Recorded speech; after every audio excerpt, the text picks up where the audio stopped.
side, by side, by side.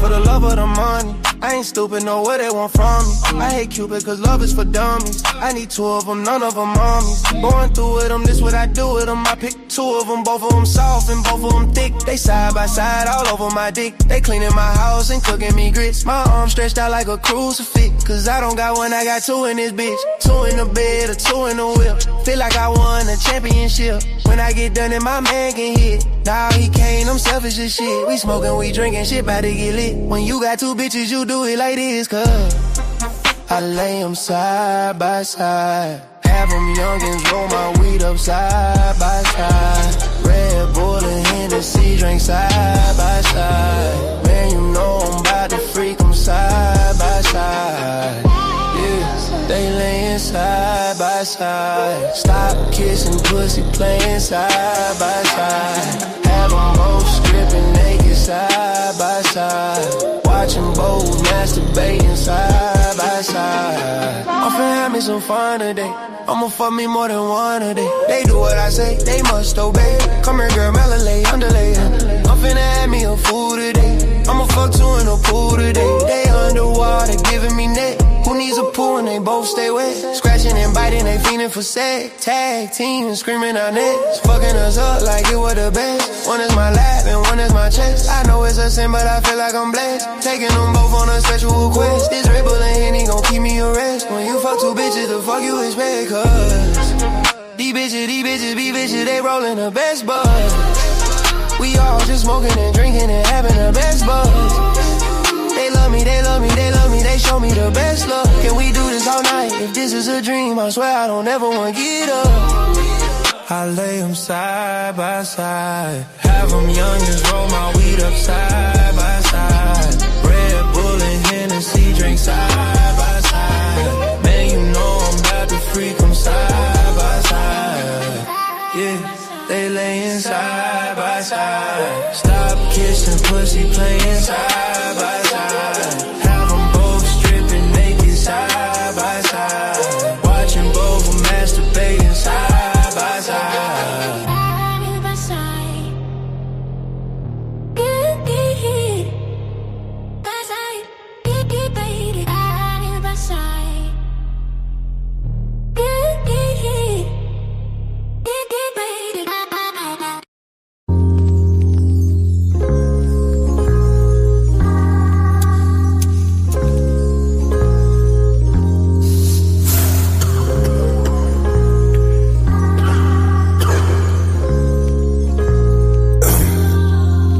Tell me about pressure.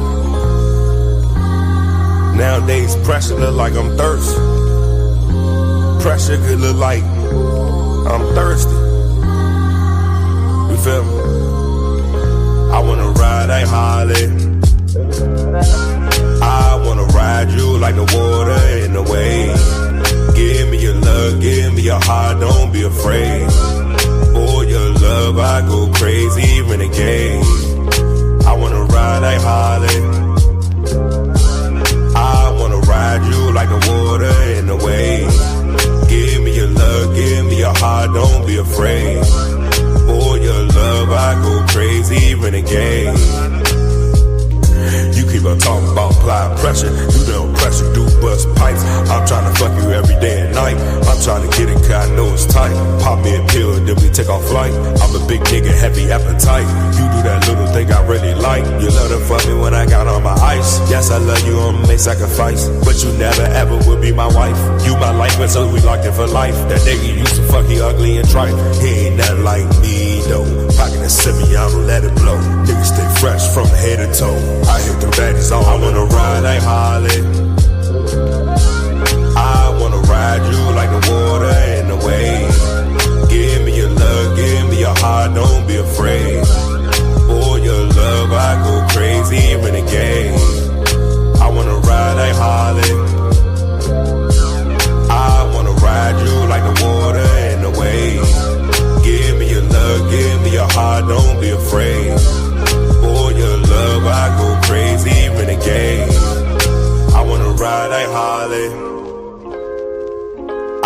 wanna ride you like the water in the wave.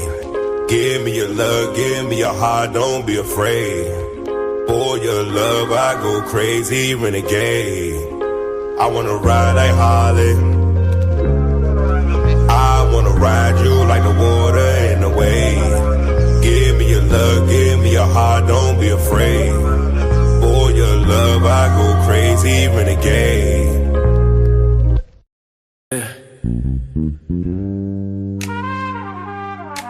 You see the foundation,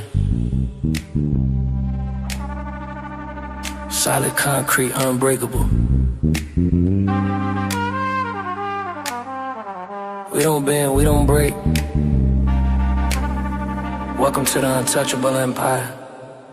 Menace, bullet, aggressive, mean, vision, powerful, masters of the scheme. Builders from the dirt, yeah, the streets are my witness. Looking at these busters trying to infiltrate the crew, but the empire's locked tight, ain't nothing getting through. I see them talking loud, but their logic is flawed. Trembling in the knees every time that the real speak. They fabricated counterfeits off to the touch. When the pressure gets applied, man, they crumble in the clutch. Real G's don't fall, we stand tall in the grit. Haters fall like origami, man, they so delicate. Creasing at the corners every time the heat is on. By the time the smoke clears, all the paper boys are gone. The empire stands solid, uncorrupted and true. By the time the smoke clears, all the paper boys are gone. By the time the smoke clears, all the paper boys are gone. By the time the smoke clears, all the paper boys are gone. Uncorrupted kings out here defending the dream. Permanent grip on the scene, you can't even eat without us. Why these paper mache haters move too fast and got ripped? If it's too good to be true, it probably is. They try to buy the loyalty, try to change the code, but we fam over here, untouchable empire. Ain't no price tag on the honor we hold, untouchable empire. We the diamonds in the rough, untouchable empire. We breaking the mold. I'm folding like paper origami. Empire solid, you can't stop this. It never corrupted, we staying the same. Touch of legends, we running the game.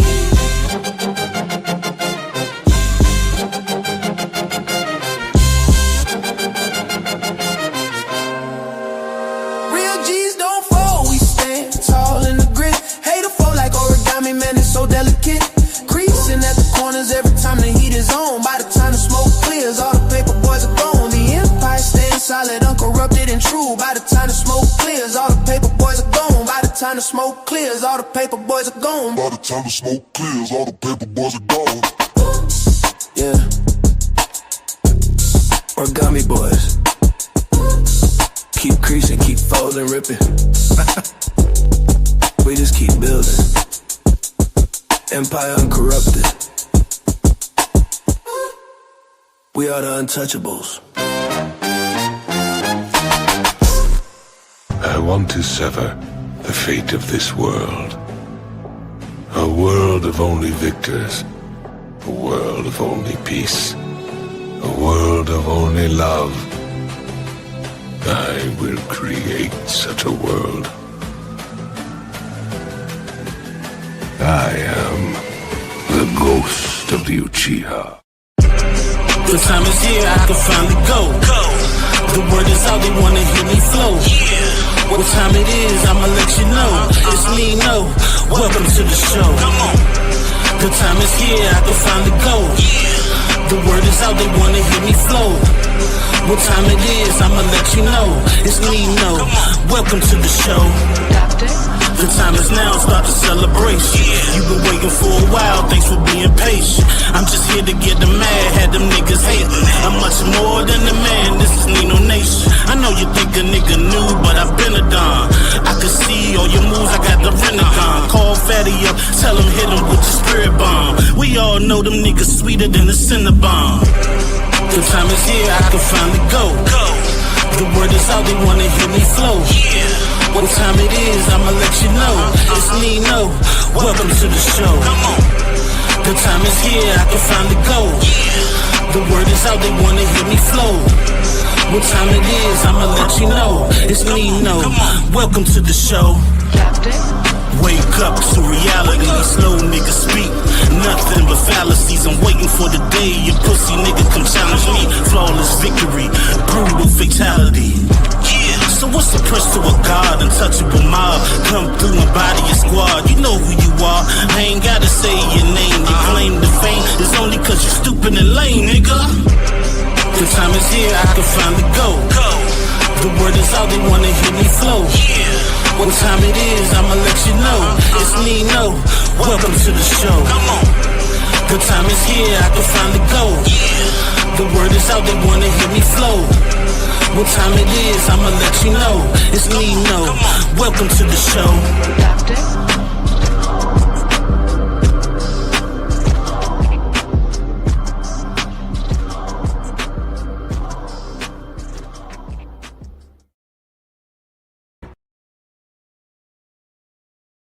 Arise.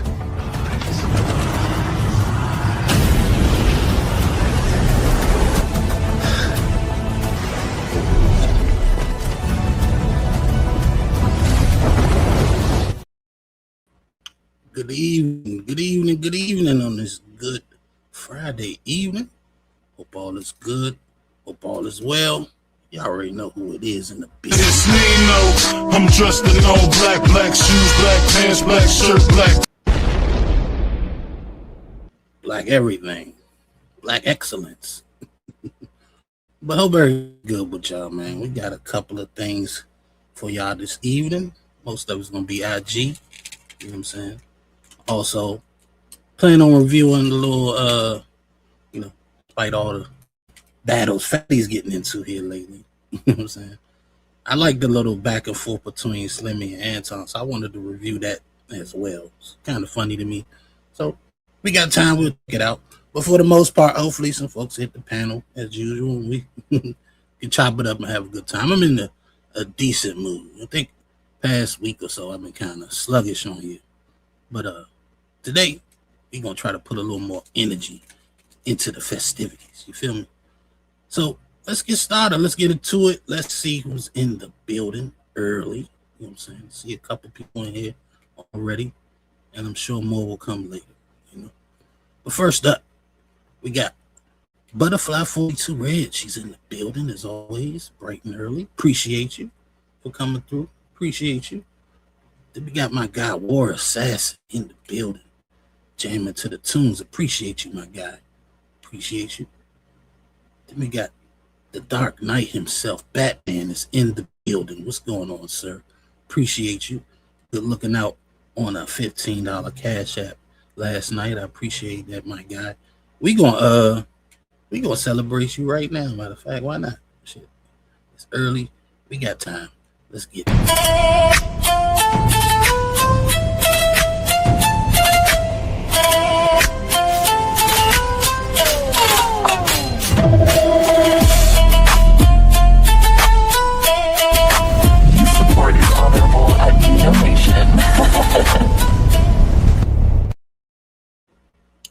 Appreciate you again, my guy. We got my guy Gio in the building. Salute, sir. How you doing? Hope as well. And then we got the MVP in the building, Player One. I feel you. What's your name? Just go one more time. Funny dude. But yeah, man, that's what we got. That's all we got for right now. Some wild shit just happened on the super panel. Angry man got mad and stormed off again. Nothing new, you know. And the reason behind it, I think it was an overreaction. Definitely an overreaction, but I expect nothing from Angry Man. But he's an angry man. He's gonna get angry, and once Ali started yelling, he's like, "I'm out of here. I can't deal with this." Fire up my own show and talk about it. But I don't know. It's like I sent Fatty a message. I said, man, when you got two alphas, it never works out because eventually one alpha is going to want the other to submit, and that other alpha won't, and that's going to turn into a fight. And that's what happens, man. You know, everybody, you know, feel a certain way. They want to get treated a certain way. You know what I'm saying? And vice versa. And eventually, you find a point of tension and bump. But I don't think it's a big deal. You know, angry man be mad today.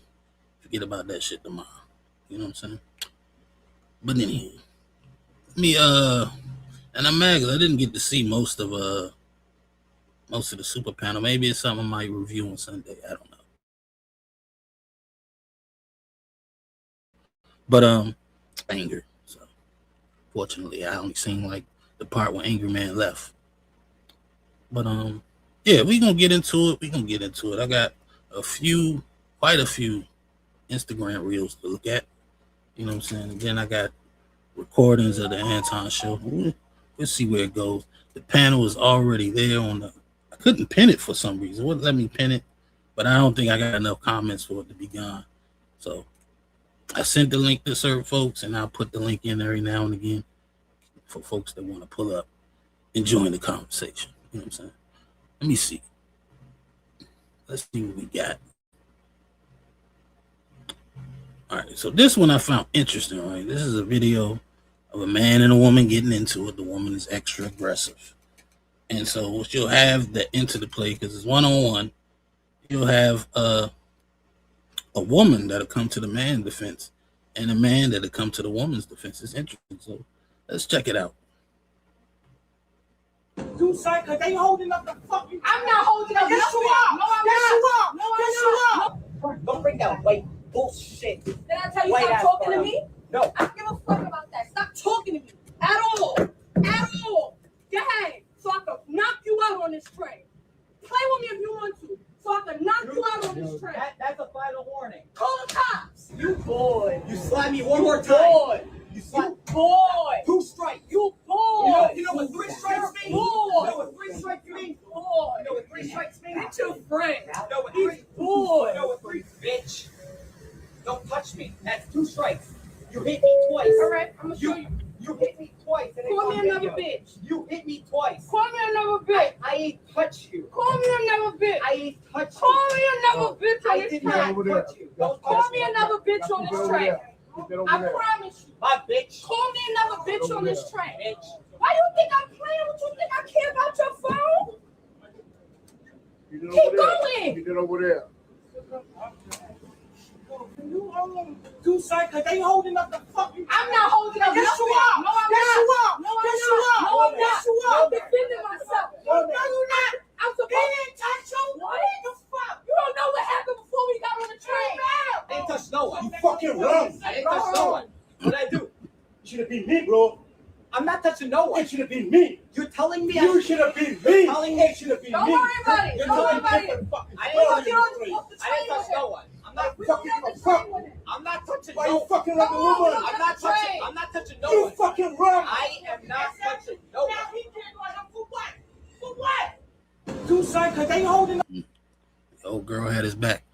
Yeah, let me give my thoughts on that right after I bring up my guy, Tony Golden, to the stage. Let me get to this joint. Let's get it. I only associate myself around real people, real men, 100 people who keep it 100. People who keep it 100. Tony, what's good, my guy? Hello, good evening. Good evening, sir. Yeah, I don't know how much of the video we caught, but I seen you in the chat, and that reminded me. I forgot to do my damn housekeeping. I don't even got my banner running. I'm tripping. Yeah, you're right, bro. Hey, too quick. Nah, go ahead. I think you'll cover it during the housekeeping. Go ahead. Okay. Yeah, and I got some gems to read off. I got a couple things to do. So the housekeeping, of course, the $50 goal of the show. You know what I'm saying? All money goes to the bills of this show. There's a lot of bills, man. But if you want to support the show, you can hit the Cash App at $Nino Nation 2024, or you can hit the PayPal at Milton 843. Also, we're trying to get 10 members. You know what I'm saying? 10 members is a small number. Trying to recoup some members because I lost some from getting demonetized. But yeah, we're trying to get some of those back. So if you help out with the memberships, it would be great. It'd be excellent. But anywho, I see Batman came through. He had sent some gems or jewels. 10 coins. This is 10. It's a gold coin. Okay. So it's a gold coin, just 10 jewels, which is probably, I don't know. I see it on the earnings part, but I haven't figured out how much they were. But I appreciate that. He also came back with a 100. Because I guess I don't know what it was for. I ain't gonna lie. But worth 2 jewels. Appreciate you, Batman, for that. And I seen Betty Red in the building. Hey guys. She sends a gold coin as well. Appreciate y'all for the gold coins and the 100. But yeah, man, back to the video. What I found funny was the woman. I understood why she intervened because the train stopped. So that's originally what she started off on. But I can't understand for the life of me why the guy had something to say. I'm confused. Was he mad because he was arguing back with her? Or was he mad because he was aggressive? Which, I don't know. To me, I don't think he was aggressive enough. Yeah, I don't think he was aggressive enough. I just think because he was bucking up to a female. So essentially, he was on his simp sentinel shit. Yeah, but to me, he never really bucked up at her. He was actually trying to get the fuck away from the chick, and the chick was following him. The chick got in his face a few times. She smacked the phone out of his hand 2 times and tried for a third. You know what I'm saying? He was trying to, hey man, you gonna keep hitting me. That's 2 times, yo. That's the most bucking he did. But it don't matter. Yeah. It don't matter. You don't raise your voice to a female, period. Shit, fuck out of here. You can lost your motherfucking mind. Raise my voice at whoever the fuck I want if it ain't gonna get me locked up. Shit. And that's a New York bitch. You gotta treat them like niggas. Yeah, shit. Pretty much. He was acting like a nigga. My fucking instincts too bad. You can't get in my space like that aggressive. Yeah, especially. You know what I don't understand? It's like they don't understand. I'm stronger than you. Mm-hmm. Why are you trying to play with me? Like, does she really think she can beat that man? I don't know, bro. Well, you know what it is? I think that she knew he wasn't gonna do nothing. But she was kind of right. She was really right. Because if you ain't gonna do nothing when she in your face like that and she swatting at you, you ain't gonna do nothing, dog. You're just trying to bark her, scare her off. I wonder if there was. She said you don't know what happened before, so I'm wondering like, was that her guy? You know what I'm saying? That's her man or what? I don't know.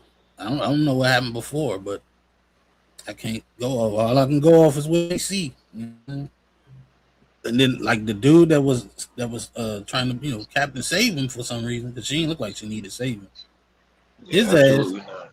he kept saying, it should have been me or some shit like that. I don't understand. Yeah, it was weird. He was saying you should fight me. Essentially, he's saying you treated a man like that, not a woman. And I would have showed him why he don't say that to no nigga. Yeah, like nigga, do what she was doing. You'll get worse. I would have punched her right in his shit. Yeah, you want to take that shit? I would. Yeah, you know what? Now that I think about it, I probably would have too, because I'd have been so mad at that chick that I'd be glad a nigga want to hop in her place. Oh, I can take this out on you, okay? And then when I'm whooping his ass, I'm gonna say, "Look what you made me do! Look what you made me do!" That nigga wasn't worth it. Wasn't worth it. You still ain't getting no box, nigga. As the tears fall down my face, why are you crying? Stop crying. I'm not you crying. No, I'm not. Oh, that's that angry cry. I know a nigga when he get angry, that nigga throw up. Like not like angry, but like after he get in a fight or something like that, he had to throw up. We're like, dang. Man, that you know what's actually not really talked about is when the adrenaline rush through your body, it can make people can have adverse effects to that, and just throwing up does kind of make sense because with come adrenaline and when you're fighting, people don't talk about there's a little bit of fear there. There's a lot of anger, a lot of adrenaline, but there's a little bit of fear in every type of conflict. So that I mean that makes sense to me. Yeah, I don't know what it was, and it was like he won like easily. You know what I'm saying? It wasn't like it was a tough fight, but he threw up. It was a good laugh at the time. Let me go into this video. Y'all, look what my baby daddy done went about my daughter. Talking about he would get her a Maserati. He must be a damn Maxima. Where is the Mazzy? You said a Mazzy. No, you did not. You really think she gonna like this car? I'm putting it in stores, get it restored or whatever. But yeah, I think she gonna love it. I don't think she is.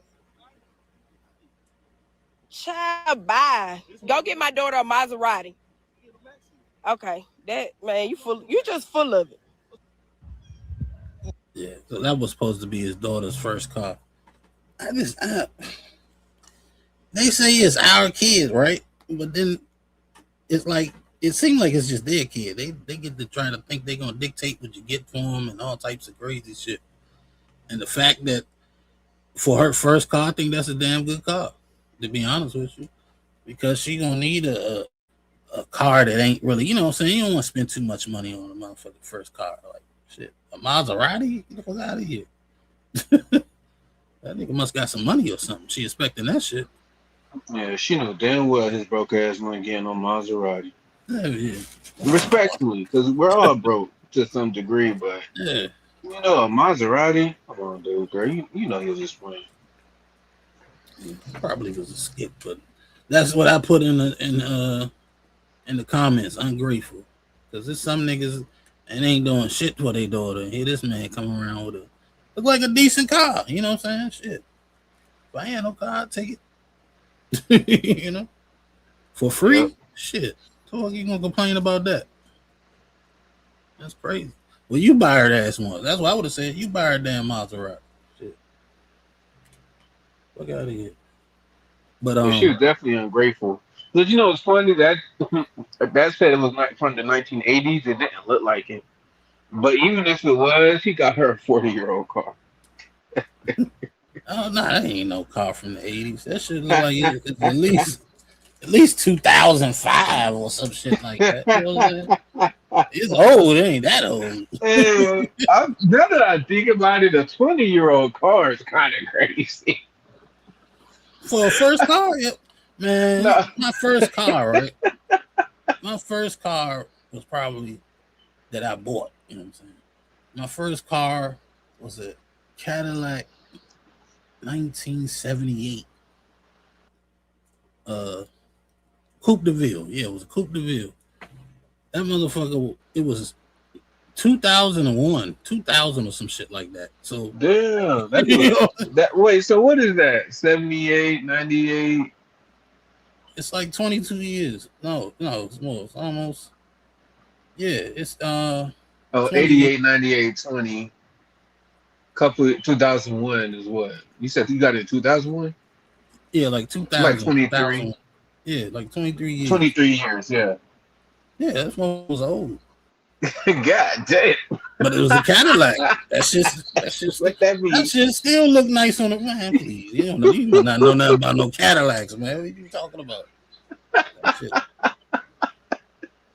No, bro. I don't know. I know Cadillac ain't shit now, but back in the days, Cadillacs was good. No, I think Cadillacs are cool now, especially when you look up the history, the French history behind it is cool. And I know they used to actually be the standard of cars. But I don't know. But I guess, how old were you in 2000 when you got your car? Car was like 19, 18, 19. Oh, I think that's straight. I think I got my first car, I was 20. And it was a 2009 Chevy Malibu. But I got my car in 2013. So it wasn't like that old. And now that I'm hearing other people's stories, my shit wasn't that old. Man, let me tell you something, man. Age don't really matter with a car at the time, especially with like something like a Cadillac. Like I could see, like let's say like a old, like you know how in Fast and the Furious, Vin Diesel was driving that old GT. You know what I'm saying? Like if you keep that shit up and that shit look nice, motherfuckers gonna fuck with it. And some of them older cars worth money. You know, so it's just all about how you take care of them. My joint was nice. You know what I'm saying? Bad somebody stole that motherfucker. But on to another story. But yeah, I'm glad I played that video first. This one I actually had a full body cam footage of it, but I think I prefer the shorter version. And Tony, you might have seen this because I know this has been popping up in my algorithm a lot lately. But it's this guy here who he basically just took the baby without the baby mama's permission. You know what I'm saying? It's a 4-day-old child. Is it his kid?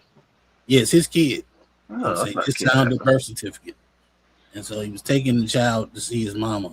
And the baby mama was like, no. Well, I'll let y'all, let's watch it. Well, tell me the rest of the story. I took my baby and rode off because I want to spend time with my baby. It's my baby. I signed a birth certificate. Okay. It's as much as my baby is hers. Okay. Have you been legitimized? You guys married? No, but I signed a birth certificate yesterday. Okay, well, you can't take the baby, man. How is my baby? I don't get it. How is it my baby? I hear you. You got a kid? You got a kid? The father admitted he removed the child from the parking lot. He argued his actions were justified because he provided his signature on the birth certificate. The officers explained the state laws grant unmarried mothers full legal custody by default. About it the right way, man. I don't know no right way. All I know is I signed a birth certificate saying I'm the father to this child, and I know it's my baby, so I don't understand what's the right or wrong way. To go record, get it legitimized. So you telling me that me and her lay down have a baby? The suspect expressed frustration regarding the legal system. He stated his mother suffered from medical issues and lacked the mobility to visit the hospital. He claimed he took the infant to ensure his family members could see the newborn child.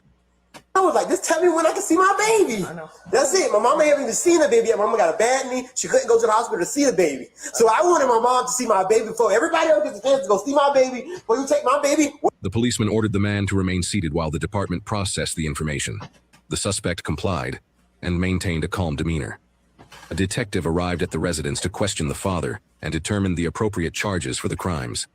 Listen up. This is what's going to happen, right? Because you work cooperative, what I've been able to do is... Because what? Because you cooperated with us. A detective is coming over to talk to you.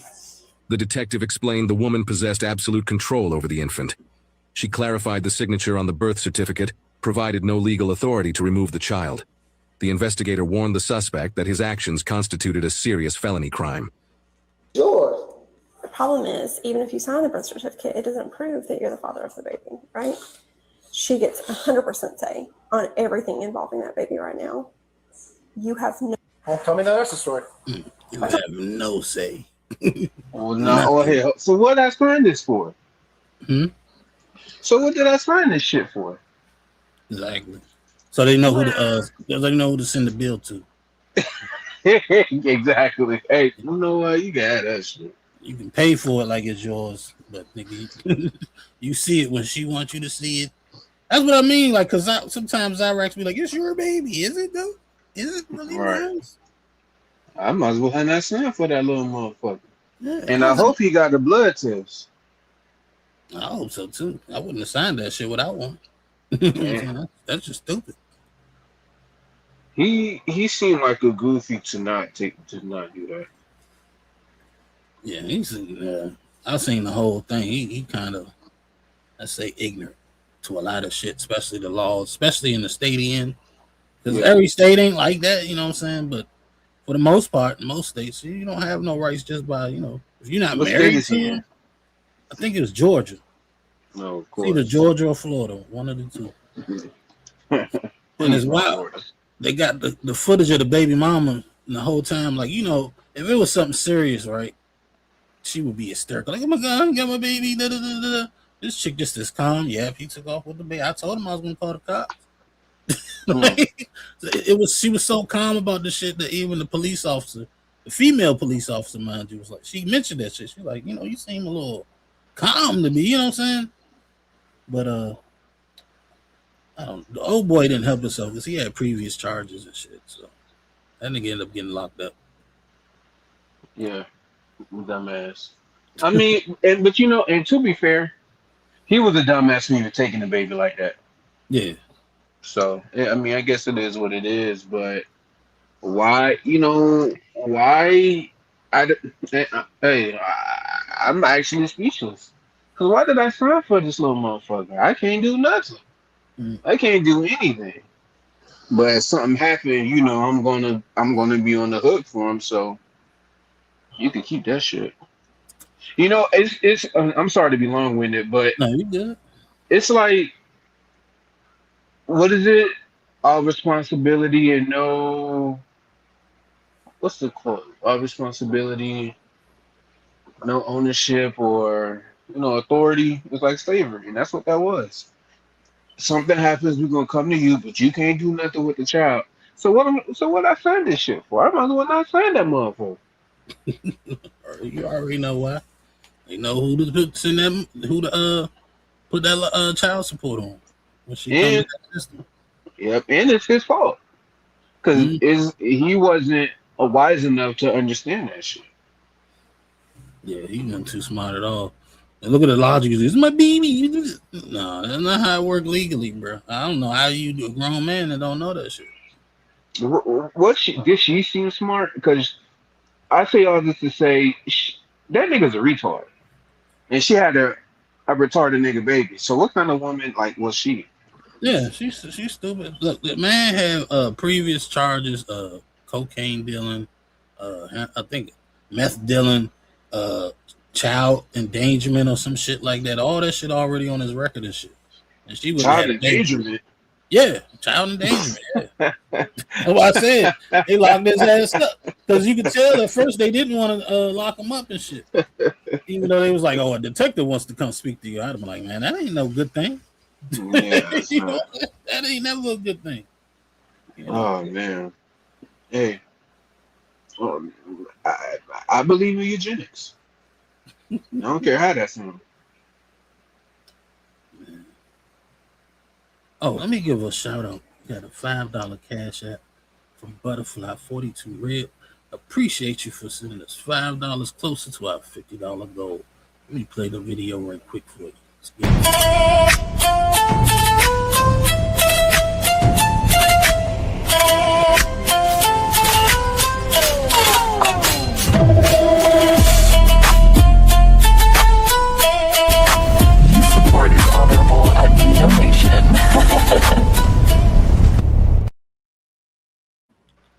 Appreciate you again for that, Butterfly. Another thing I wanted to say, if she was in good terms with this guy, it'd probably been a different story because the way the story went, you could tell she was being difficult because she was like, "Oh, if your mother want to beat the baby, she can meet it while we up in the hospital." But his mother, she can't, something going on with her knee, so she kind of, what do you call it, disabled or some shit like that. She can't make it to the hospital. And so she's like, well, tough luck. I guess you're going to just meet him some other time. And he really, legally, he's supposed to eat that shit. You know what I'm saying? He's supposed to eat that shit. And like, well, I guess, because he wanted his folks to see it and she wanted all her folks to see it. And I guess all her folks going to see the baby. That's how she was carrying it. Like, it sounded like she didn't want that nigga around, to be honest. Yeah. So, we going to move on to the next one. Unless you got something else to say. Hold on, let me edit something right quick. Let's see. You gotta put the $5 on there.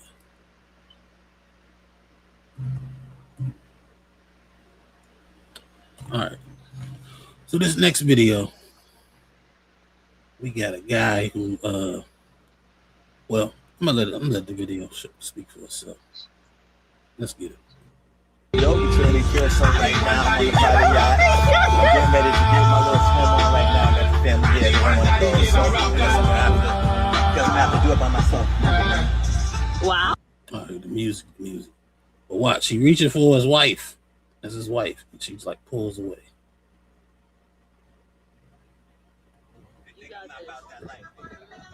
Yep. So, This was me on vacation back in 2021 with my family. We was on a private yacht.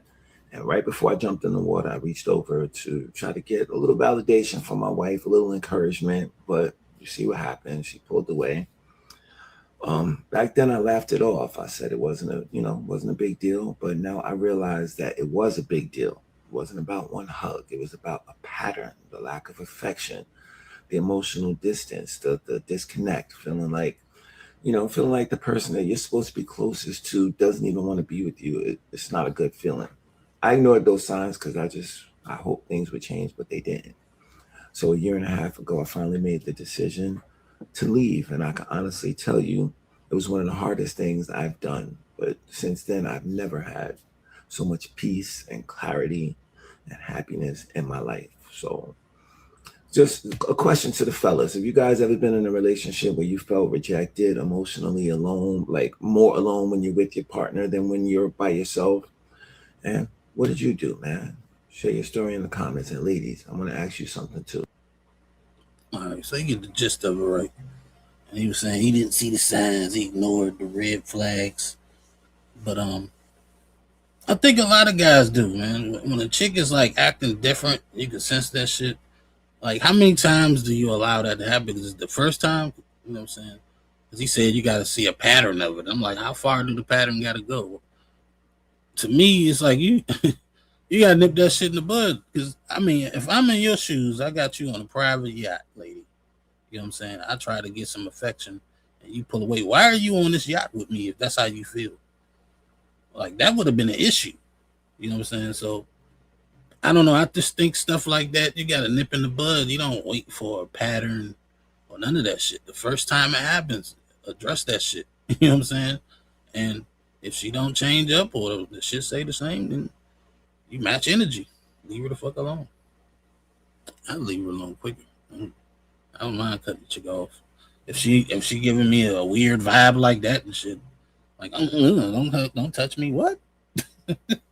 You out of here. You gotta go. What are you talking about? You know? And in my mind, I'm like, maybe something happened before that she, feeling some type of way. But then I'm like, if that's the case, why the fuck is you on the boat? You know what I'm saying? If you that mad at him, well, you don't even want him touching, why is you on the boat with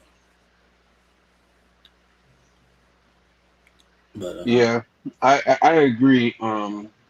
It's like, men are stupid. Men are so stupid, and especially with their emotions, they allow themselves to be in positions like that because they want that woman, they want that woman's validation. They put themselves in a position to where they are now castigated to be a sucker or a lame. And they often don't realize that. They often don't realize that, or they realize it too late. And it sounds like that's what he did. I don't think a lot of guys, come to understand that sooner than later, because it would save them so much heartbreak. I just think an underrated factor to a man is his emotions, and people typically don't care, and more men care about other men's emotions. But typically men don't care about each other's emotions, and for valid reasons a lot of the time. So I just think, in general, niggas need to be more aware about how they feel about things, than how their feelings could lead them down the path of foolery. Mm-hmm.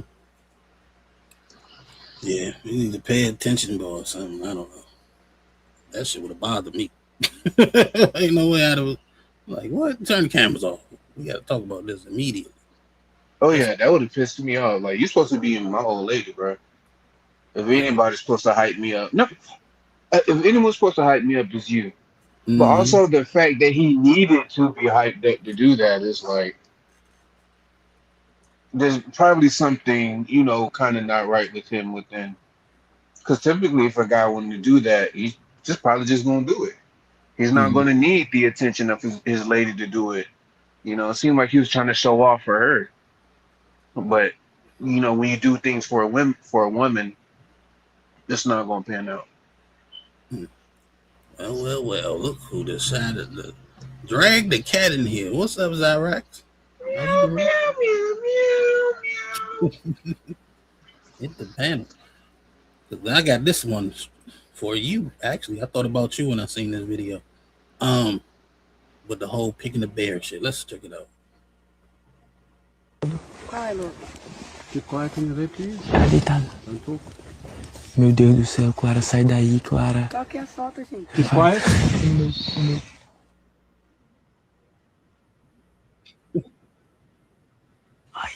Get back, get back, get back, get back. So the fucking lion wouldn't hear her.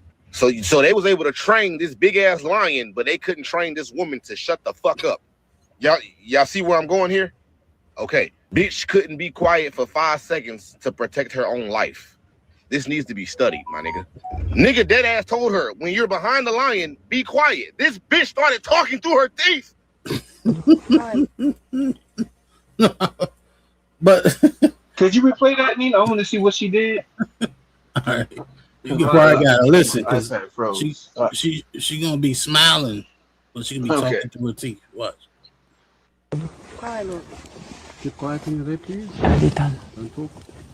Meu Deus do céu, Clara, sai daí, Clara. Qual que é a falta, gente? Be quiet. Get back. So she fucking thought that she didn't open her mouth and she talked. Man, look back like, nigga, what? If I'm not moving my mouth, the lion can't hear me. No, what's that meme where it's like, I'm in danger, and the kid's smiling? I think it's The Simpsons. That's what that looked like. Yeah. I forgot the little kid name. But I'm like, you can't. They picked the bear. A bear would tear a lion in half. Well, not really, but it will fuck the lion up. Yeah. So if you can't figure out how to act around a goddamn tamed lion, I mean, it's not the same lion, but a somewhat trained lion. It ain't no exactly wild lion, right? What chance you think you got with a bear in the woods with bugs and shit? It's just not a good decision. That's all I've been saying. But they only said that to hurt us. I know what it is, but I like debunking it to show that you trying to hurt us, but you looking stupid in the process. Yeah. You hurt us emotionally. You got your neck bit, and now you exsanguinating out in the woods. So I mean, who's losing? They gonna hurt us to make a bear happy. That's great. Let me go to this next video. We got a chick asking the question. I've been saying it for a while, right? Because you got some women that say the polar opposite. They don't want you hollering at them. Then they got women that's wondering why men ain't hollering no more. So let's see what she got to say. Why aren't men approaching women like they used to? I've been getting this question a lot lately. But maybe, I don't know, maybe it's the wrong question. Men, I need you to weigh in. Is it that you don't want to be in relationships? Or is that you just stop believing that you should be the one to pursue them?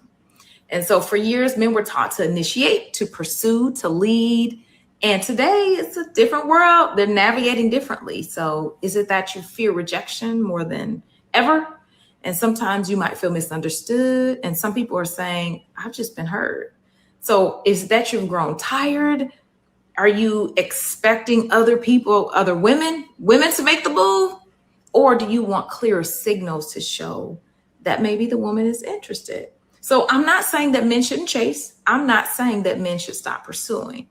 It's about recognizing what's really going to be healthy in a relationship. And I know I did a post a while ago about the man that can pursue probably will be a man that can also lead. But men, I need to hear from you. Has something changed about the way you approach the ladies? And ladies, what changes have you noticed? Let's have a conversation. Why aren't men?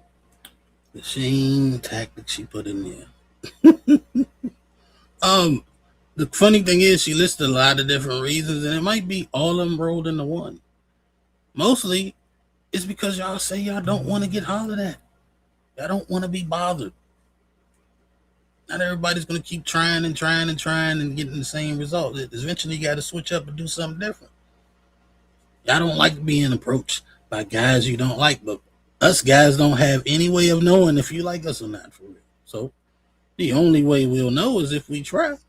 And apparently a bunch of guys hollering at you ain't something y'all ladies want. So that's why most guys aren't hollering at you. And plus, you got a lot of different things, the internet, you know what I'm saying? And just, I don't know, maybe a lot of y'all not approachable. But it's another video I got to play where a white guy kind of speaks on it a little bit. But what you think, Tom? Let me get your thoughts first before I go to that video. I haven't actually put in any thought as to why guys stop hollering at women. If I had to pontificate, it would just be a change in society for women expectations and or the expectations for women, meaning how they act, how they behave, and even how they decline people. On top of that, it's actually pretty easy to get a girl offline. You link with you right swipe enough, you text them enough after that, and then you fucking. And then on top of that is the Me Too thing. Women have become seemingly super picky about who approaches her, and if the wrong nigga approach her, she's not gonna be messing with that. So I think all of those factors is why men are not interested in coming up to women anymore. Not only that, I just think maybe guys are like kind of opting out too. I think it's all four of those factors. Yeah, I don't think it's just one reason. It's a multitude. And I remember, like, certain things women do will deter guys from hollering. Like, I remember it was a time a dude in your inbox. It's still probably that to this day, where if you in the chick inbox, she call you thirsty. You know what I'm saying? Some of them will blast your DMs or whatever because you the guy that's hollering that she don't want to holler. But if it was somebody that she wanted to holler, you know what I'm saying? Then she would be good with that. It's Yeah, kind of and like. go ahead. No, go ahead. No, I was just gonna say it reminds me of when I was in school, and then there'd be certain dudes that could touch a chick ass, and then another dude tried to touch her ass, and now it's a problem. You assaulted her, but the other dude was fine. You know what I'm saying? It's like you gotta figure shit out, man. Learning how to read read the room is essential for a guy. You know what I'm saying? But yeah, go ahead, you got it. And they also, I was just thinking about this, right? When I was on Twitter when I was younger, it started getting popular when women be like, "So and so tried to holler at me." So now even niggas getting at you is an issue too. Mm-hmm. Like you want to bust somebody out for trying to get at you. Man, niggas ain't got time for that shit, though. Oh yeah, I remember I done had chicks I tried to holler at. They turned me down. Cool. Then if I'm not like kissing their ass or some shit like that afterwards, you know what I'm saying? Oh, you just mad because you tried to holler and I said no, I'm not tripping. By that point, the chick said that to me. At that point, I had a girlfriend. I was like, I'm not tripping off you. You want a motherfucker to kiss your ass. That's what it is. Because you think, oh, I hollered at you, so I like you, so I should be kissing your ass like these other niggas that like you.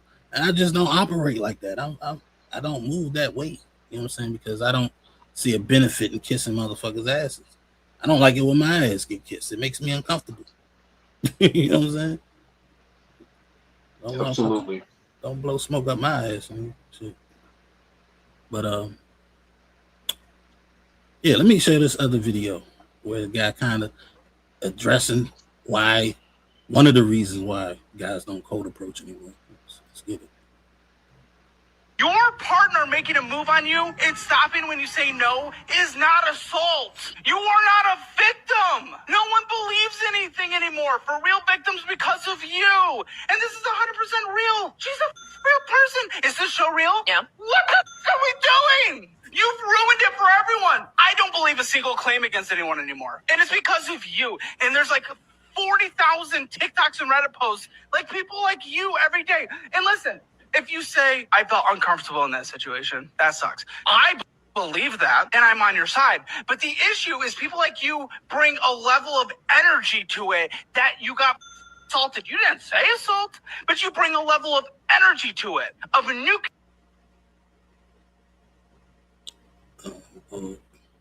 Give it a second, it's buffering.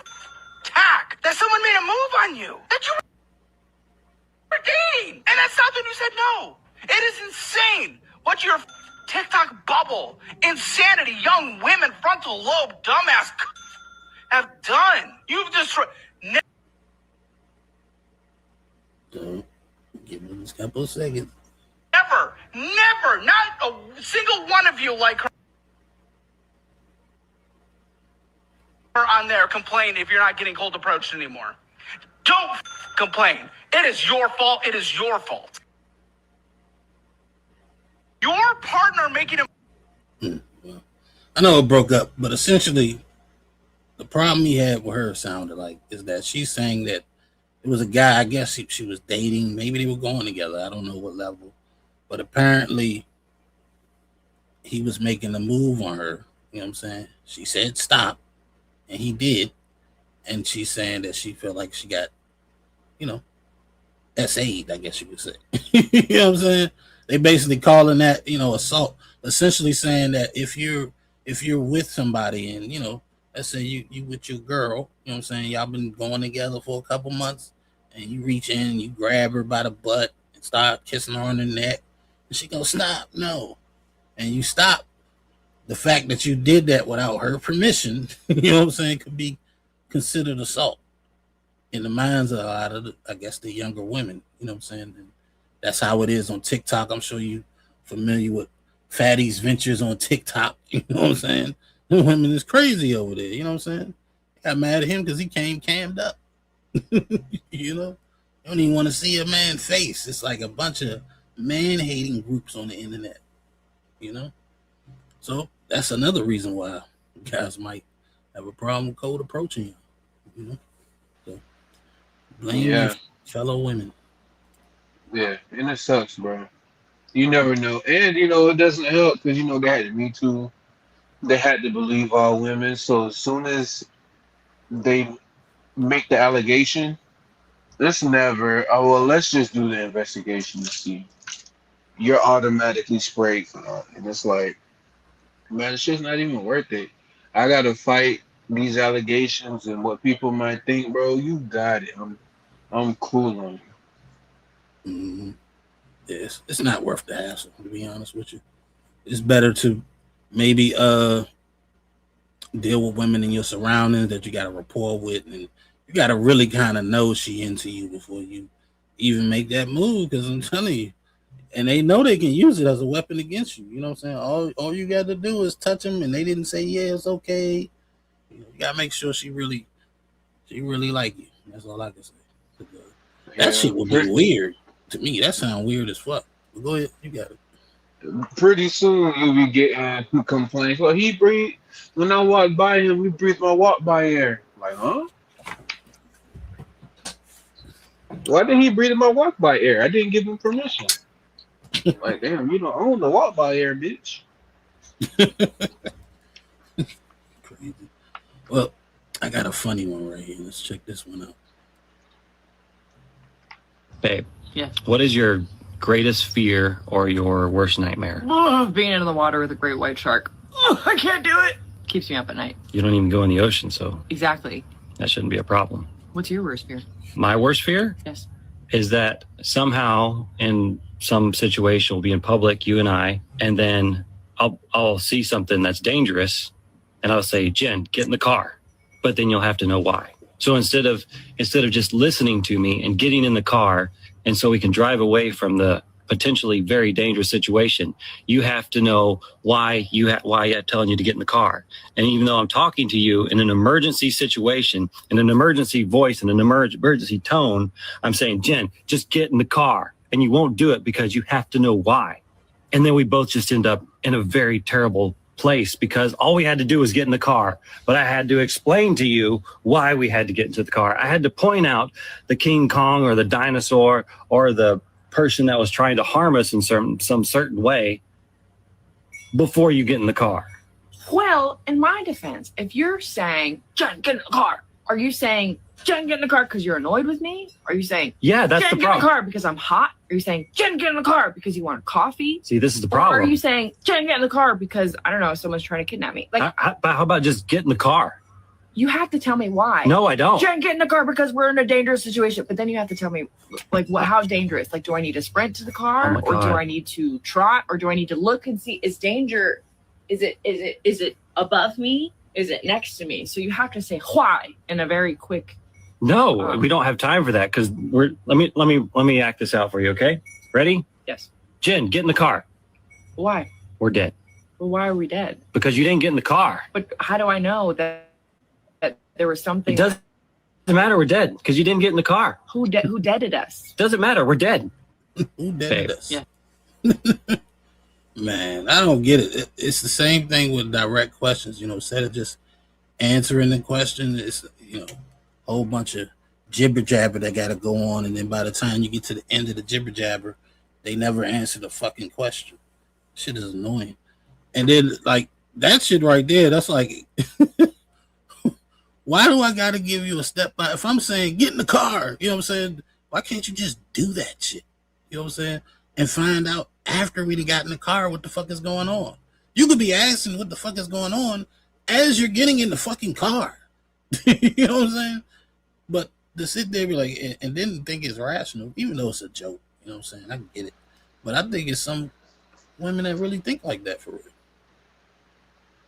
They gotta know absolutely. And I'm gonna just say, listen, if I say get in the car and you see me heading to the car and your ass don't come, it's not on me. That's how you not get on left. me. I told you. Yeah, I told you again. Now if I say come get this $1 million, you ain't gonna ask me why. Nope. Not at all. If you got questions, you can be asking it while you stuffing them in your pocket. Exactly. Where you get this money from? I like this. Crazy ass people. I do got somebody backstage. Maybe she can give us some answers. She seemed like, I don't know. I think Zyrax can get it because she's scary. So if her husband seems scared, I'm pretty sure she ain't gonna ask too many questions. You know what I'm saying? But let's see what she say. Let me welcome Zyrax to the stage. Let's get it. Shut the fuck up！每次开会都不提 news， 我都快到家了才知道 news， 干嘛？你是要打游击啊 Zyrax, what's going on with you? How you guys doing? Doing all right. Hey, what's up, Ty? Hi, Tony. You love that. Yeah, we're cracking up. Got the right one for her. Hey, well, did you see the video? Yes, I did. So, can you relate to that? Well, yeah, like I put in the chat. I'm like, I'm gonna want to know why you want me to go to the car. Can't you find that out in the car? See, it depends on the tone, right? If he goes, babe, get your ass in the car, then I'm like, oh, okay, there's the urgency behind it. But if he was like, babe, get in the car, I'm gonna be like, why? Like, we're about to go to bed. Then it's like suspicious, so tone matters when it comes to stuff like this. Like, I get it, like he's like, there could be, I don't know, like robbers outside or whatever. And, he's saying that if he takes like just 5 extra seconds to answer the question, then that could be like, like I get what he's trying to say, but like I said, it all depends on the tone. I don't believe that. And I'll tell you why. Because if I come at you at an aggressive tone and you don't know what's going on, you know what I'm saying? Naturally, I know you're gonna have questions. You know what I'm saying? I don't think those questions go away because of the tone. I just think the questions change. Instead of why do I have to get in the car? It'll be why are you yelling at me? You know what I'm saying? It's just a question instead of just doing what I told you to do and then ask later, like once you've done it. Because if I'm yelling or telling you to get in the car, it's for a reason. Now, if it's out the blue, it should be, it shouldn't really be too many questions because it's not from an argument, right? Because we weren't arguing. So if I'm like, hey, get in the car, you know what I'm saying? It should be, well, why are you yelling? What's wrong with you? We don't need to hear none of that. You can even ask those questions, right? Ask those questions on the way to the car. You know what I'm saying? I definitely get that. But what if you're not moving though? oh, I'm gonna be moving. Well, see, that's what I'm saying. You know, tone matters. Your body language matters. Like different. But every guy might not be moving. You know what I'm saying? Every guy might not be moving. Some guys might want to get you going first. You know what I'm saying? And by you not moving now, he can't move. But I'm the type, I'm gonna be moving. And if you don't start moving when I'm moving, then you can be looking at my back. You know what I'm saying? Just that I ain't got time. Like, look, let's go. And you know, if you know me, you know I ain't the type to be moving or running from too much of anything. So I'm saying, let's get the fuck. You just need to follow my lead. That's what leaders do. You follow if you want to. You know, I gave the order. You want to sit there and ask questions. Okay. Here comes King Kong with a foot on your head. Boom. You know what I'm saying? Yeah, it's this sort of same things how like kids, you know, how they take direction from us, right? If we, you know, tell them get in the car, then they're not gonna, you know, they're like, why? They're gonna like start whining. And I think it's the same way too, you know. But if you sort of cuss and you know, you sort of scold them, get in the car and stuff, and there's like a certain look, certain tone, then they know that it's serious and they better get in the car. And so I think for the most part, I mean, you've seen those, you know, videos where like people just start, you know, getting up and running out. And then all of a sudden everybody just, you know, everybody gets scared and does the same thing. Yeah. Like the body language has to sort of match what you're saying. You know, someone could scream fire and there's no panic behind the fire. The people are just gonna be like, you know, shut up. They can be like, shut up, they want to. Give you direction, you listen, then cool. If you don't, get left. You know, I'm not one of those type people. Somebody I trust, say, hey man, let's go. I'm gone. Where we going? I ask questions on the way. I ask questions when I get in the car. But I'm not about to sit up there and stop you when I see you like trying to get the fuck up out of here. Shit, that's how you get killed. Where I'm from, it's crazy because I was waiting to get a pizza today with my mom. When we pulled up, we around the neighborhood. Usually we go out the neighborhood to go places, but I was short for time, so I wanted to kind of, well, she wanted to kind of stick around here. But anyway, we outside, and next thing you know, he boop, boop, boop, boop, boop, boop. Two niggas fighting, a female in the middle of it. Like, whoa! Next thing you know, the police is coming. It's like, yeah, we going to the other joint. You know what I'm saying? Like, no, it's like, hey, you know, because you never know what can happen. Next thing you know, somebody pull out a gun, and bullets don't have a name. You know, so better to go off where you know you might not have that to worry about. You know, let me matter of fact, we can get into the video, but I had a question I wanted to ask Zyra. I'm glad you came here because I was thinking of this, right? So let's say one of your kids, you know what I'm saying? Let's say they 7 years old and they get mad at you. Well, you can use the age they are now, and they slap you in the face. They mad at you and they slap you. How would you handle that? Ooh, I've never had that happen to me before.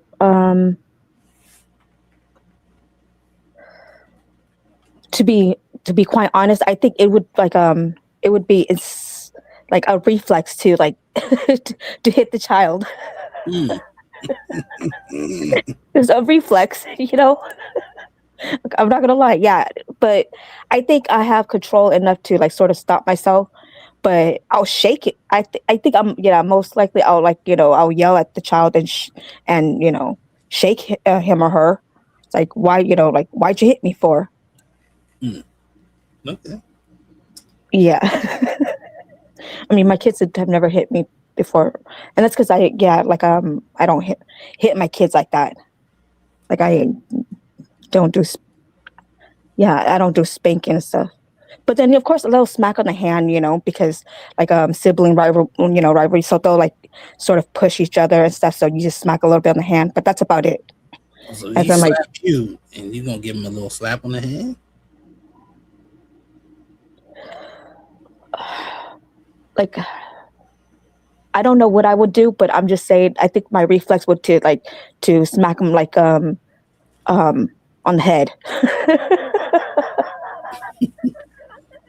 Would you fall the parent who reflex was to slap him in the face right back? Like, no, how would you? No, No, definitely not.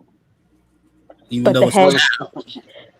Ask the question again. I want to make sure I'm understanding. I said, you got a kid, he like 7 years old. Uh-huh. So he can use the age that a kid is. Then I wanted kind of young, you know what I'm saying? So it's a weakling kid, you know what I'm saying? And that kid get mad and slaps his mom in the face. Or slaps you in the face, Tony. You know what I'm saying?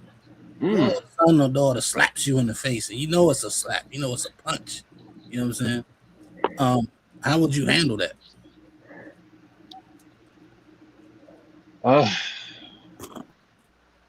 I'm slapping him in the face back, probably. I'm gonna tear his little ass up. He can get the belt. He gonna get the belt. I'm gonna tear his hind parts up. But you know what? It'd be delayed because I'd have grabbed him by the wrist. I'm like, the hell wrong with you? And then while I'm still processing it, something's gonna say slap him back. And I'm gonna use my left hand that's weak. And I'm gonna slap him back. Whack! Don't put your hands on me, boy. Or especially a girl. All right, so let me ask another question, all right? Good. It's a man, you know what I'm saying? For whatever reason, his woman, his wife, or a woman, period, a random woman, his wife, any woman, slaps him in the face out of anger. How should he handle that?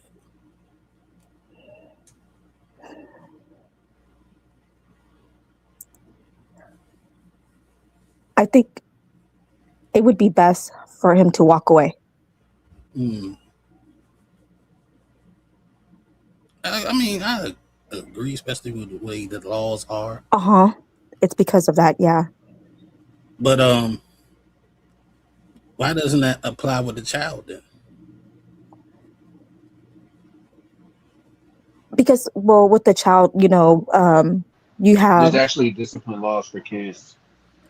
Yeah, I mean, you can't really like smack the kid too. You can't really bruise the kid or something like that. But still, though, like you have, and there's more control in that situation than when it comes to like to adults, because you don't. I mean, I think it's that is a good question. Mm-hmm. And you know why I asked it that way? Because I remember having debates with you, and I was talking about a woman hitting a man, and he was like, he shouldn't hit her back because it's a woman. The hit don't even hurt. It's like a child. And I'm sitting here thinking earlier, I'm like, if a child, most mothers, if they child slap them, they gonna slap the shit out their ass. They gonna beat them. You know what I'm saying? If I had to slap my mother when I was a kid, I know that's an asshole, guaranteed. I'd have got fucked up in the house. I'd have made sure I'd have never done that again. You know what I'm saying? So I think it's more so the element of surprise, the child hitting you back, like, because you didn't expect it. Yeah, and so it's an element of surprise when a woman slap a man. You don't be expecting this chick. You bigger than a woman. You stronger than her. You don't think that's like a midget running up and my bad, a little person. You know what I'm saying? Running up and punching you or slapping you. Like, is he serious? What is he doing? Like, it's a shock because you don't expect it because he's way bigger.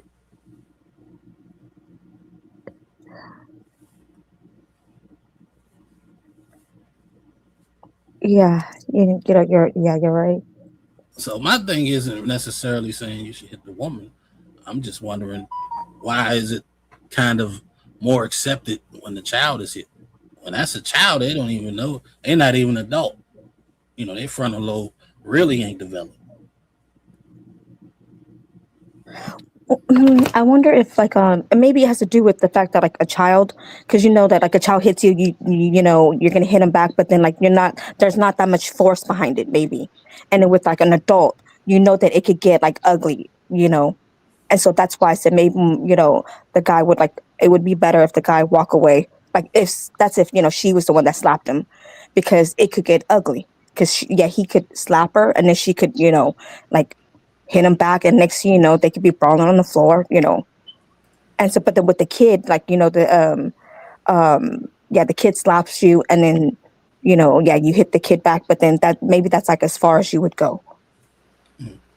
I don't know if it was Cammie show. It was some show. I've seen it actually on Instagram. what was we talking about in the Discord? I don't remember. My brain mixed up. But it was a video of a chick. She threw a drink at the African. Before she threw the drink, she's like, "Look, you throw that drink on me." Discord. Yeah, Discord. He's like, "You throw that drink on me." Oh yeah. You know what I'm saying? And she threw that drink at him, and he slapped her. He slapped her a couple of times, and I kneed her or kicked her, one or the other. You know what I'm saying? And do I think he did her like he would a man? Probably not, because he slapped her. He didn't punch her. You know what I'm saying? He didn't just like beat her down. You know what I'm saying? Like with a man, you eliminate the issue. You know what I'm saying? But maybe in the same way, since she's an adult, you can't do it as light as you would a child. But I'm thinking in that circumstance, is that an understandable circumstance for him to put his hand on the woman? To me,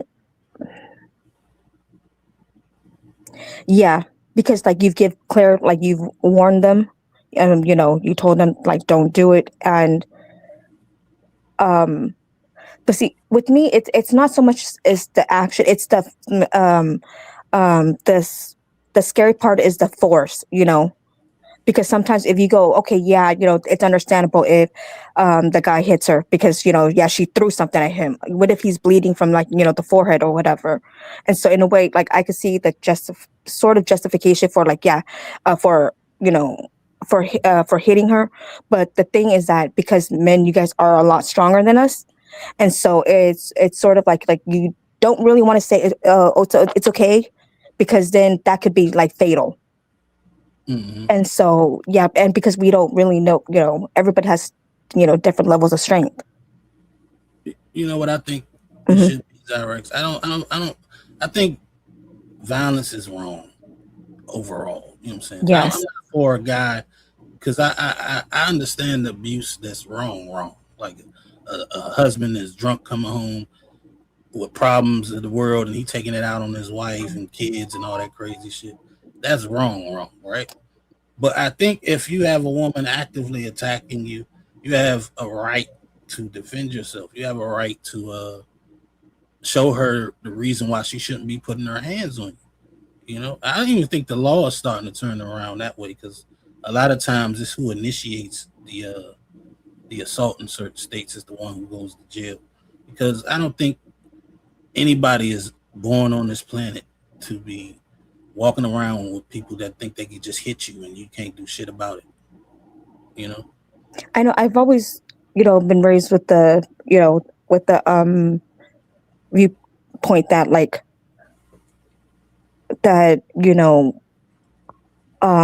if you piss someone off, yeah, they're gonna, you don't know how they're gonna react, like just because, you're not supposed to hit women, that's not to say that like the guy's not gonna hit you, which is why I've always just conducted myself, like I would never throw a cup at a guy, especially I'm a munchkin. So I know that like, everybody's gonna like overpower me. So even though I may have like a mouth on me, as in like I yap and stuff, like I argue, I tend to argue back, sort of combative, I guess. I know the limit. I know I'm not gonna go overboard, and that's as far as I will go. It's just using words. I'm not gonna throw stuff. I'm definitely not gonna, try to swing. Mm-hmm. Because they could swing back, and like you have to value your life. Yeah, I just think it has to be like a low level threat, because a lot of times when I see women do that stuff, they know that they believe that either A, that man ain't gonna hit her back, or B, if there are people around, they're gonna do something to stop them. And a lot of times she's right. People will sit there and watch a chick tee off on the guy and be laughing and kicking, and the second he walk up, everybody want to come and break it up then. You know what I'm saying? Everybody want to come and save the woman, which is fine. You know what I'm saying? Save her from herself. But I would think the time to jump in is when she's doing the attacking. Don't just stand there and watch and allow this woman to force this man into a position where he feel like he may have to defend himself. You know what I'm saying? And just like what you said with the kid, it could be a reflexive thing.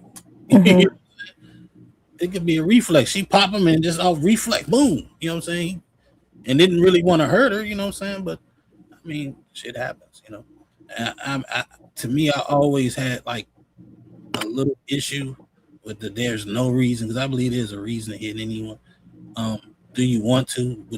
Is walking away the best move? Sure, if you can walk away, but certain situations you can't.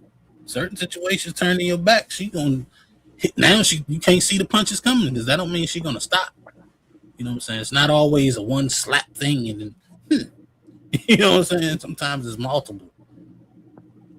You know, some chicks trying to actively gouge your eyes out, and some chicks can fight like that girl for baddies, Tashiki. Yeah, I don't think you're gonna let her just hit you, you know, willy nilly, because that chick be knocking teeth out and shit like that. Might have to box to protect yourself, shit. But anyway. Yeah, I'm again because I know my shortcomings, no pun intended. You know, my dad always taught me that like the best way to win a fight is through words, not necessarily through like physical violence. And so yeah, I'm like, I'm not about to get bruised, you know, just because I bruised your ego. Yeah, you still would pick the bear though. That's great.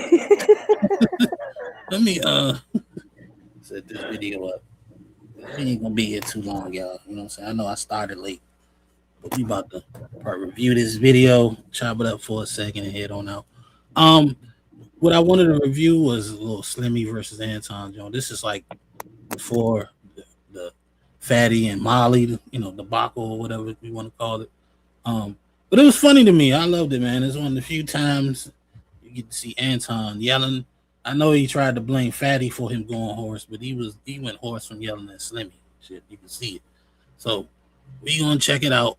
I'm gonna first show you the video that they're debating about, so you won't be lost, and then we'll get into their back and forth. So give me a second so I can find it in my files, the Nino files.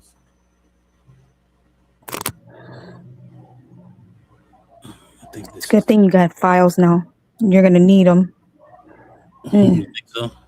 Mm-hmm. Why? What I need files for? People talking shit. Mm-hmm. Ah, man. Sometimes you don't pay attention to what the answer's saying about you, you know? I know. I don't understand. Sometimes you gotta let the retarded just ramble.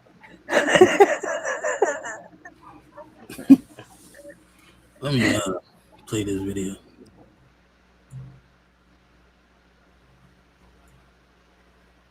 I hope this is it. Yale was up here. With Yale's thing has what does he say? That Jay-Z don't help nobody? Jay-Z don't help nobody. Yeah. Y'all been going at it. Say 401k records, nigga. It's called Hold It Down, homie. Drop some heat. Niggas ain't paying your bills, cuz. That's what it is. Niggas can't compete. That's why they talk like that. If 50 said 1 year, these niggas will be in a shelter. Do this nigga have children? I don't know. Cause when do he travel with his family? When is family time? He got I don't want to hear this 50 Cent shit and Jay-Z shit.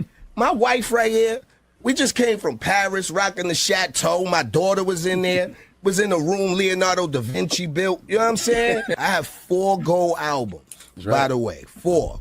All gold, hanging up plaques. Successful albums. I have 2 restaurants. I have a label that was successful. Warehouse. And it was at Rock Nation. Shout out Casanova, free Cass, free my nigga Taxstone. We made moves, you know what I mean? We did what we did. Do say, moving, crazy. Mind Right Exotics, in stores, crazy. Rock Solid Pop, shout out High Tolerance. No, because one of the things. My bad. In case for those that don't know, that was a rapper called Memphis Bleak. You know what I'm saying?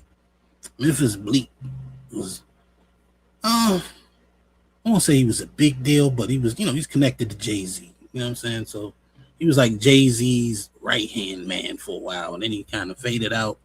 And he probably was still doing music, but it probably landed under my radar. Fairly good rapper. Apparently he got problems with Tony Ayo, who was 50 Cent right-hand man. So we got the right hand men beefing with each other. Let's see what Tony Yayo got to say.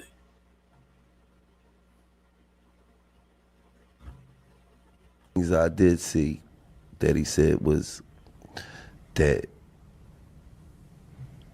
you know, Jay don't gotta take care of him. You know, but nobody's taking care of me. But hold on, let me finish. That's where you're getting it wrong. Nigga don't pay my Hold on, bills. Don't pay my his point out taxes. first. Go ahead. My What you first about- house is bought off my album. Go ahead. What you he said, I'm glad you came in. I'm glad you clearing a lot of this up with the What stripes dispensaries niggas got? Go and ahead, what go ahead. businesses, you know what I mean? We're going to talk about what But stripes niggas got too next. he said something pertaining to YouTube murder about if He said something about me. If I ain't hear this. Oh, you did? Oh, no, I didn't know you said something about me. Maybe Damn, it wasn't Bleak, you. you then. talking about me? No, maybe nigga? it wasn't you. Oh, okay. If 50 stopped fucking with niggas for a year, it'll be over. Nigga, I will be in a trap. What is you talking about? All right, so yeah, that's pretty much it for that clip. That's the clip, right, that they showed on Room 9, and as you can see, the panels right there, Fatty's right there. So Slimmy is going to accuse Anton of clipping this video up wrongly to set up a narrative or whatever, and then it's off to the motherfucking races. Before we get into the video, though, let me give a special shout out to Zyrax for gifting the first membership of the night. Appreciate you for that, Zyrax. I need a couple more memberships because a brother need. It's the last day of the month, so whatever I make today, that's it for the check. The small check I'm gonna get next month. You know what I'm saying? So y'all can help a brother out with the memberships or whatever. I appreciate it. But for Zyrax, let's play the video for you right quick. Let's go.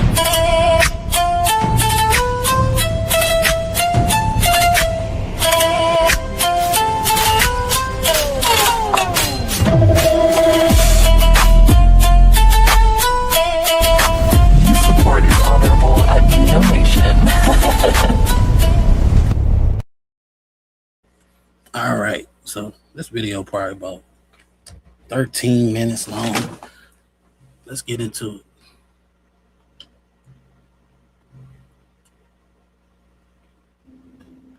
I just watched the clip of whatever that shit was that we just watched is not what took place. That is not what happened. They asked that Nick. Yeah, that isn't clipped up right. I just watched Tony Yayo. Right. I just watched it. I'm watching the interview right here. I'm watching it right here. That's not clipped up right. That is clipped up to be framed a certain way, so Tony Yayo will look a certain way.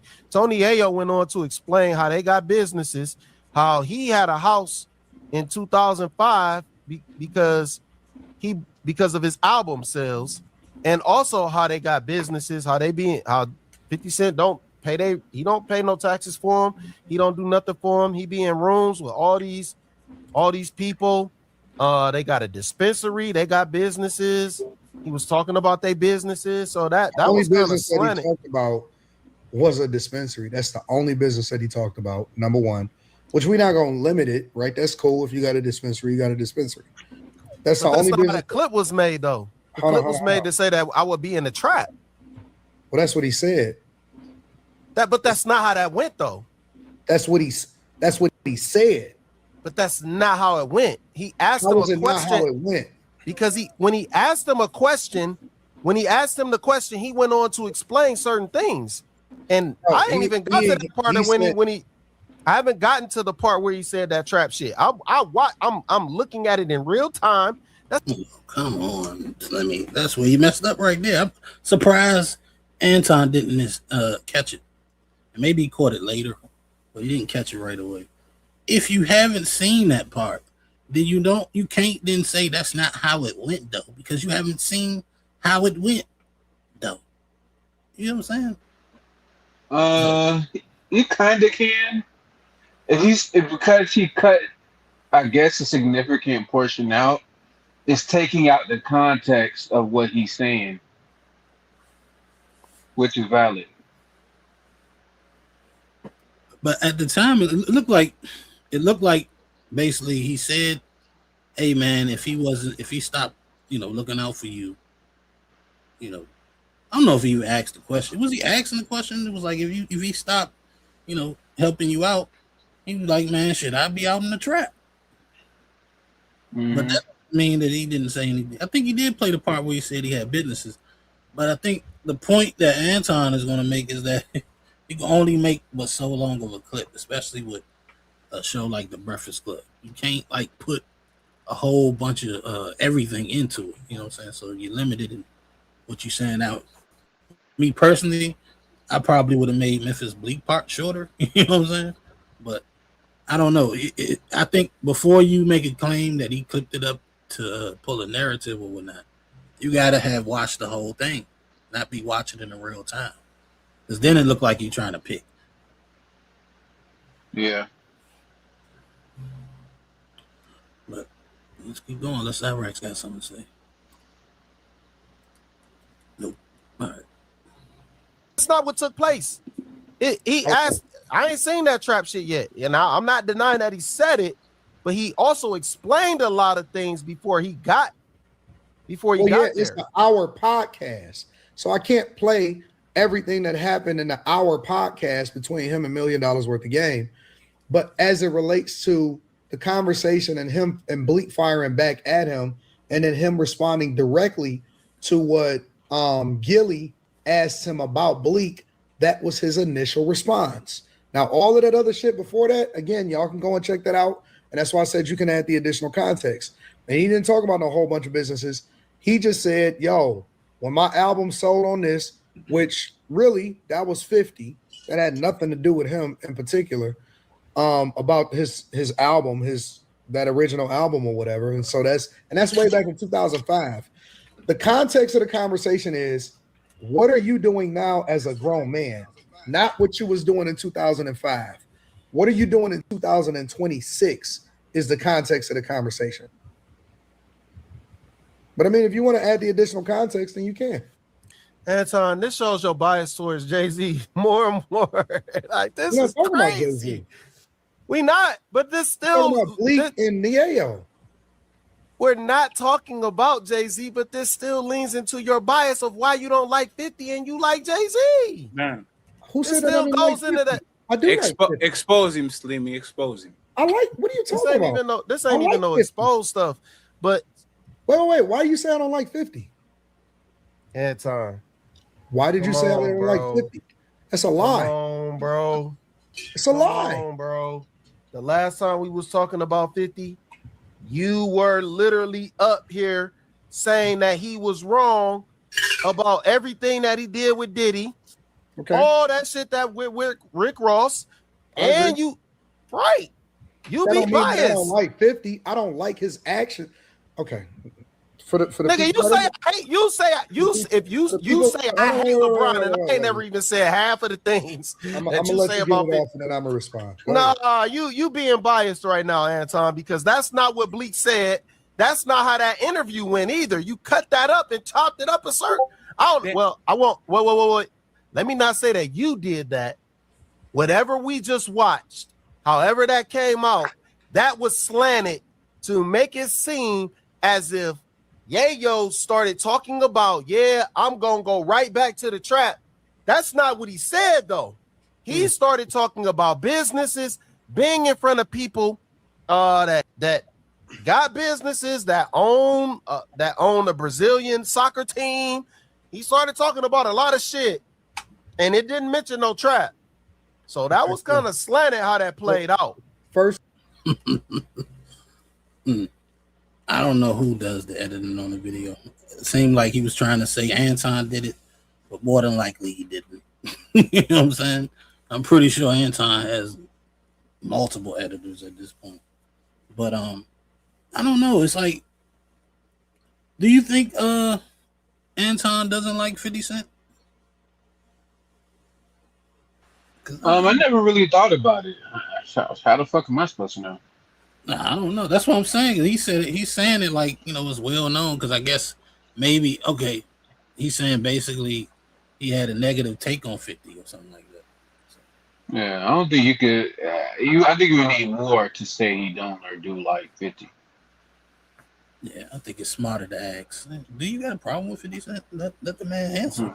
Don't assign him that shit because it's easy to deny. You know what I'm saying? So, Yeah, it is.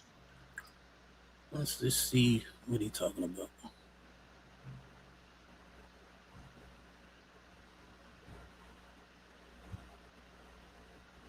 Why isn't it? First and foremost, you said you haven't even gotten to the trap part yet, so you don't know what you're talking about. Second, How don't I know what I'm talking about? Hold on. I just watched it. Slimmy. I'll let you finish, and I said I'm gonna be quiet and let you get your shit off, and then I'm gonna respond. So let me respond. Second thing is, I'm playing exactly what I talked about on the Millionaire Morning Show today. That's the part that I seen and that I spoke about. That's the part that you seen me speak about when I was on the Millionaire Morning Show because you was in a fucking chat. So let's try not to be disingenuous and act like you don't know what I'm talking about. These are the exact parts. Hold on. These are the exact parts that I played on the Millionaire Morning Show this morning and that I spoke about. That's number one. All right. Number two, I like 50. I like his music. I like his business acumen, but I'm able to separate what I like about him from the things that I don't like about him. I don't like the fact that he tried to paint Diddy a certain type of way when in reality, he was just pissed because Diddy was fucking his baby mama. All right. And I added that context also, that I believe he was bitter at the fact that he was fucking his baby mama. And so that's the way he tried to railroad it. And the reason that I don't care for that is that I stand on three principles. I don't wish death on nobody. I don't wish anybody to not be able to feed their family. And I say this 1,000 times. And I don't wish jail on people. All right. And I think that 50 was bitter. And so he fed into the whole narrative of how we try to throw people under the bus in a court of public opinion. And I disagreed with that. That does not mean that I don't like 50. And so I hate it when you do this because you try to paint this narrative and try to slant it and put words in my mouth that I didn't say. I never said that I didn't like 50. I didn't like how 50 painted that documentary and everybody just hopped on the bandwagon without also doing their research. And then they threw a bunch of other shit in there and tried to make it seem like, oh man, he got all of these tapes and none of that shit came out in court. And 50, and I believe that Diddy should not be in jail right now because you shouldn't have to go to jail for being a freak. Now, I may not necessarily agree with what you said, what he does on his own moral compass, but that doesn't mean that I believe that he should go to jail. And I think that the court of public opinion fed into that, especially during the time that he was going on a trial. They got that fucking Netflix documentary, and that was dirty. Now, that don't mean that I don't like other things about 50, and I think that he got one of the greatest albums of all time. You know that. We've had that conversation also. But see, you try to make it and slant it and trying to make it seem like you said I'm just doing what you do. Oh, wait, stop. Let me finish. Because you'll have your opportunity. You'll say I hate LeBron. Stop. Because you always whining about people interrupting you when you talking. No, I don't whine about anybody interrupting. All right, let me stop for fair use, right? I think Anton made some good points. He also used Slimmy words right back at him, saying he's trying to paint a narrative and slant things his way. It's getting heated a little bit, but you know, nobody likes it when they get interrupted. Did Slimmy interrupt him? Kind of. Was it warranted? Sure, because I think Anton was kind of going on a monologue. You know what I'm saying? And he was making accusations, and I don't think Slimmy's gonna sit there quiet, but for so long, he did get a good lengthy amount to talk, but he didn't get a chance to land his plane. You know what I'm saying? That'll irritate anybody. But I kind of do understand why he interrupted it. Yeah, he was saying a lot of shit and he wanted to address it. Let me see. Yeah, let's keep going.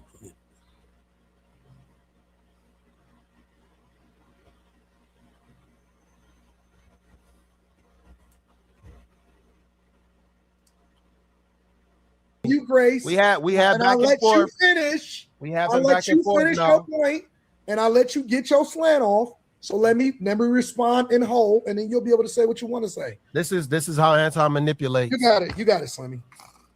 Don't ever complain about Molly. Don't never complain about nobody else. A manipulation. This is the exact manipulation that I'm talking about. And you start falling back on your heels.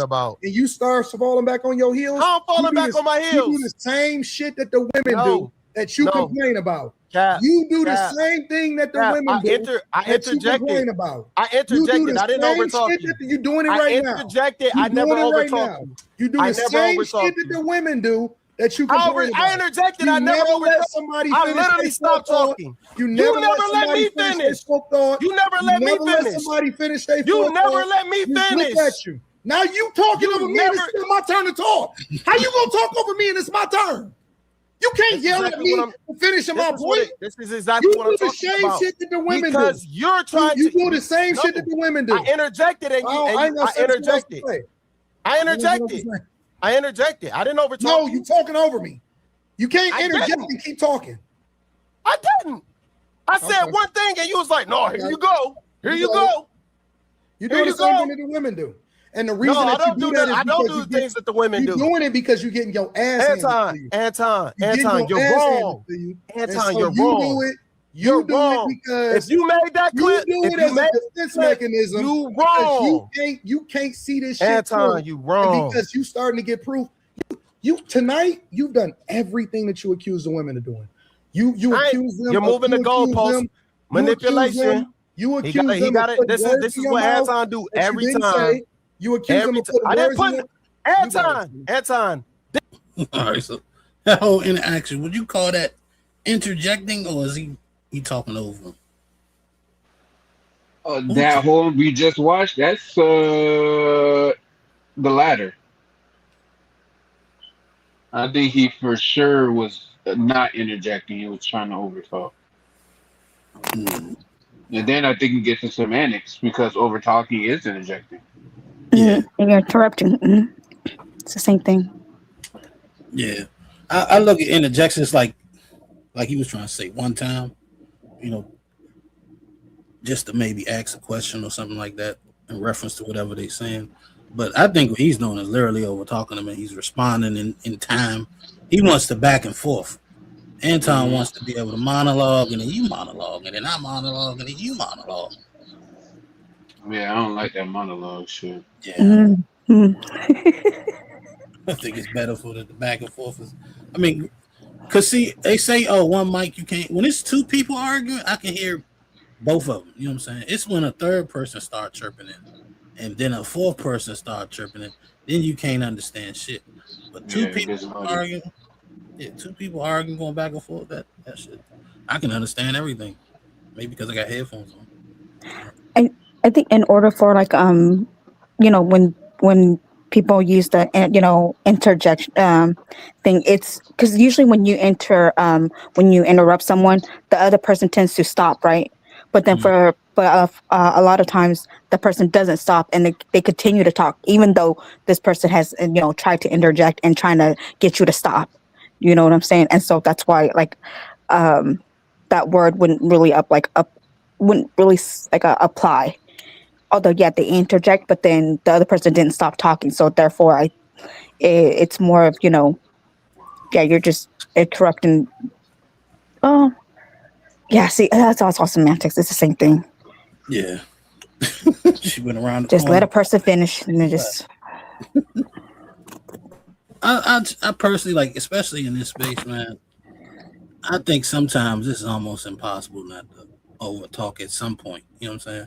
Otherwise, you're just gonna be quiet because people are so mic dominant. You know what I'm saying? They'll be talking and talking and talking and talking. They'll talk 3 to 5 minutes nonstop. And by the time they finish, they ain't talking about the same thing they started off talking about. You know what I'm saying? I try not to do that shit myself, But when somebody doing that, you got to kind of cut them off. You know what I'm saying? Like, look, let me get a word in. That's how you end up having these fights. Yeah. I try not to say a whole lot too. And, and I try to be, you should be able to read the room. There's other people on the panel, give other people a chance to talk. And that's one thing I try to do too. When I'm on a panel, I try to, keep my answers or my response short to give way to other people. I noticed. But sometimes you should overtalk too. Do I? No, I said you should. Oh, I mean, and you do it. It depends. Like if we talk about something passionate, and you in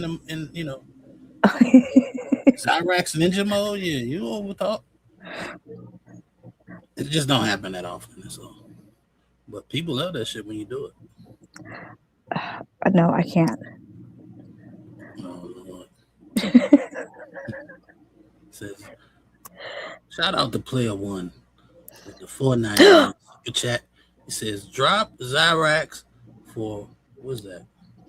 Retaliation. Retaliation. Don't ever disrespect Tony. Punk. Sorry.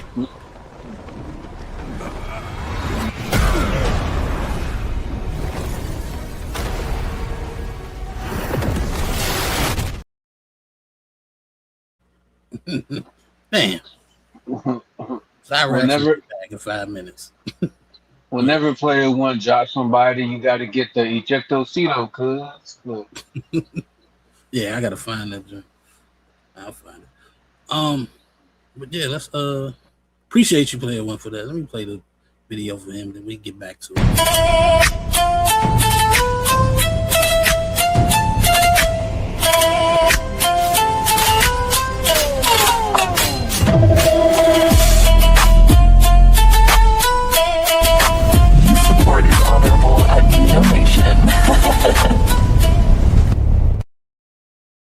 You gotta be careful, Zyrax. The MVP is always lurking.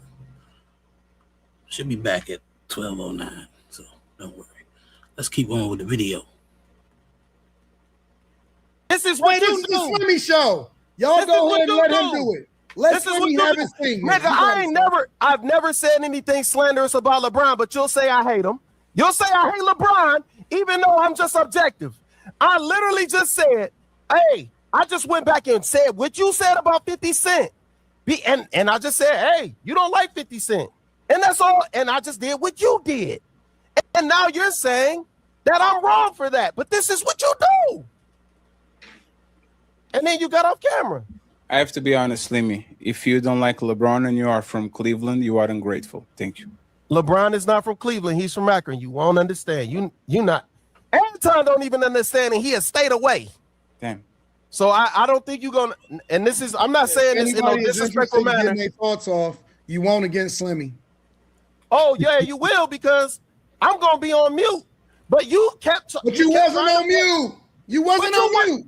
You wasn't on mute. You kept trying to talk to me. I was on mute. You're not. I literally was on mute. You're still talking. Anton, I was on mute the whole time you were speaking. I was on mute the whole time you were speaking. Quentin, was I not on mute for the majority of the time? No, nigga, you wasn't. You was talking. You're talking. You wasn't on mute. What the fuck are you talking about? No, I wasn't. No, I wasn't. This nigga's crazy. I was on mute for the majority of the time. You kept talking and you kept trying to pull and you kept trying to poke. You kept trying to poke at me. Nigga, you're not on mute. You still talking. I'm not on mute now. You never was. Anton, I was. You forgot I could see your screen, nigga. I could see if you on mute or not. I was sitting back like this while you. I could see it. I could see if you on mute, nigga. I was looking at my phone while you were talking, Anton. What you talking about? Anton, you're not telling the truth. You're not telling the truth. I don't know. I know for one thing on this clip I got, you wasn't leaning back on your phone. You was kind of sitting up forward. You know what I'm saying? He was quiet though. I don't know if he was on mute because you know what I'm saying. I can't see that from where I'm at. You know, but according to Anton, he never hit the mute button. So I don't know if he's saying he was on mute, like he hit the button, or he was on mute, meaning that he was just on quiet time. He wasn't saying shit. Right.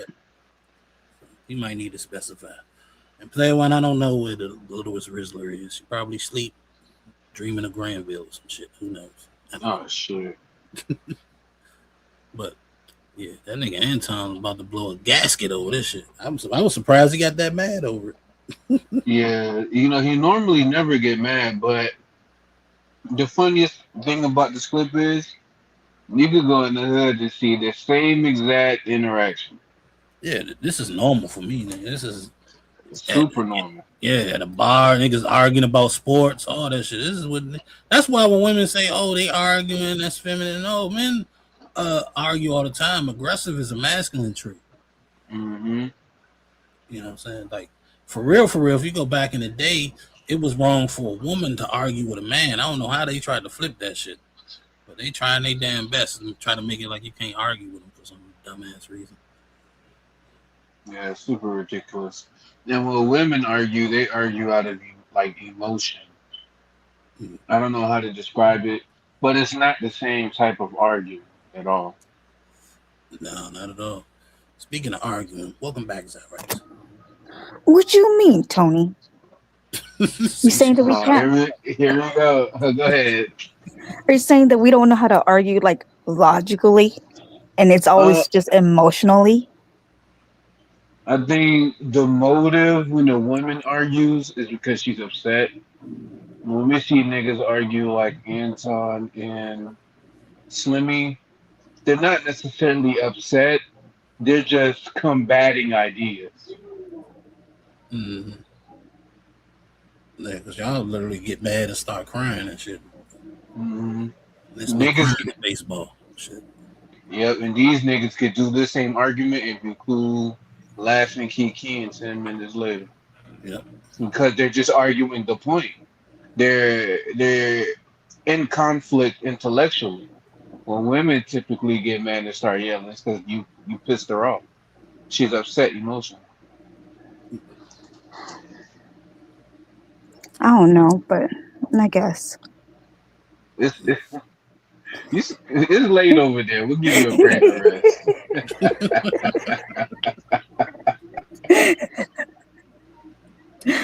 I think women can start off logical if it's an argument that's like organic, you know what I'm saying? It ain't something that she was harboring for a while and now she blowing up on you. But like if it's y'all having a debate or a discussion and it rises, I think y'all will start off logically. But once y'all get upset, you know what I'm saying? All logic goes out the window. And then it's just gaslighting and victimizing and all types of crying and oh my God, repeating yourself 100 times. You get bad. But I agree with Tony. Let's keep going. Let's keep going. I was literally on mute looking at my phone. Literally looking at my phone. And then you started talking about, see, this is what you do. And I'm like, damn. This nigga is insane, bro. Nah, Anton, you're not telling the truth. This nigga let out a war cry. What was that, Anton? Hey, run that back. That was hilarious. That's got player one. That's got to be a clip. Some type of clip. We got to work it in. Oh man, let me see. Truth. You're not telling the truth. I was literally on mute looking at my phone. Literally looking at my phone. And then you started talking about, see, this is what you do. And I'm like, damn. This nigga is insane, bro. Nah, Anton, you're not telling the truth. You were talking for a very long time. And then I interjected and you said, see, you doing like the women do. I said one thing. Said, you know what? I'm going to let you get your... Look at Fatty, dog. See, this is all Fatty's fault. I blame Fatty for the whole argument. He instigated it. Expose him, Slimmy. Yeah, get him. Look at this face, Tony. Yeah, I see. Fatty bring that energy. Yes, sorry. Because I think because I saw most of the show and shit. So when they first started, they was already saying Fatty and Slimmy gonna be teaming up against Anton. But you remember back when Fatty would get into it with Slimmy, and Fatty would tell him, "Oh, I'm not gonna take your spot." You know what I'm saying? You ain't gotta worry about me taking your spot. I think Slimmy showing out, man, is trying to show, hey man, I do this. You know what I'm saying? Because like he's like so argument for the slightest shit. Or I could be wrong because I think they did get into it on the morning show about the same topic, and now he's just ready to go in.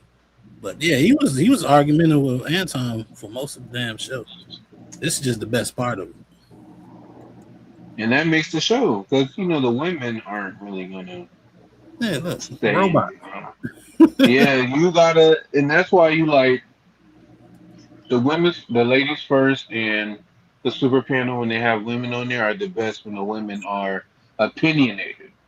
The women, you know, today were very reserved, and once interacted with, they're able to come out of their shell and give us what we need.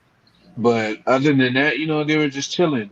And that's good for if you're just chilling. But when it comes to making content, you kind of need those ideas to be in there. Yeah, I agree. Perform when it's time to perform, you know. But yeah, man, I was just because I was paying attention to everybody's reactions and shit. But what's her name? Miss Sanchez and Brittany, they was like, Brittany not even paying attention. She in her phone. She like, fuck that shit. You know what I'm saying? Yeah, that shit's lame. Miss Sanchez, she just looked like a painting on the fucking look like an avatar picture. She not even moving. You gotta make sure she's still alive. Let me keep going with the video though. Let's get it.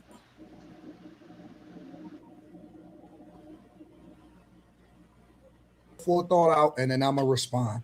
That's what Hey, I Anton, said. That's what I said out loud. I waited for you to finish. You didn't wait for me when to I finish. started. Assume that I was done. If I talk for the next 3 minutes straight, But I you wasn't hold done. your horses. You ain't got no patience. I wasn't done speaking. You can't wait 3 minutes for a nigga to get a full thought out. I wasn't done speaking though either. You Anton. can't wait 3 minutes, nigga. I waited for you to finish. Anton. I waited for you to finish. What the fuck are you talking about? Anton. I waited. You didn't wait. This nigga is crazy. You're smoking crack, nigga. You crazy. The kid can say that. You're crazy. Nobody's smoking crack, friends. He's joking. You're crazy. I sit here and said, I'm going to just wait and I'm going to let you get it off. And I did like this. This is how my hands was. So that doesn't mean that you didn't wait until I wasn't done? What? I didn't wait until you wasn't done. Are you listening to yourself? I didn't wait.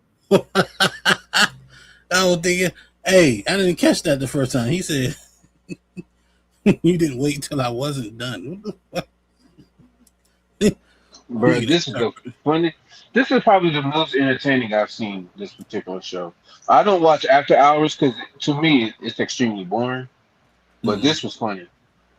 Yeah, this was hilarious. I enjoyed this little back and forth. Most of the parts Fatty was on here was pretty good.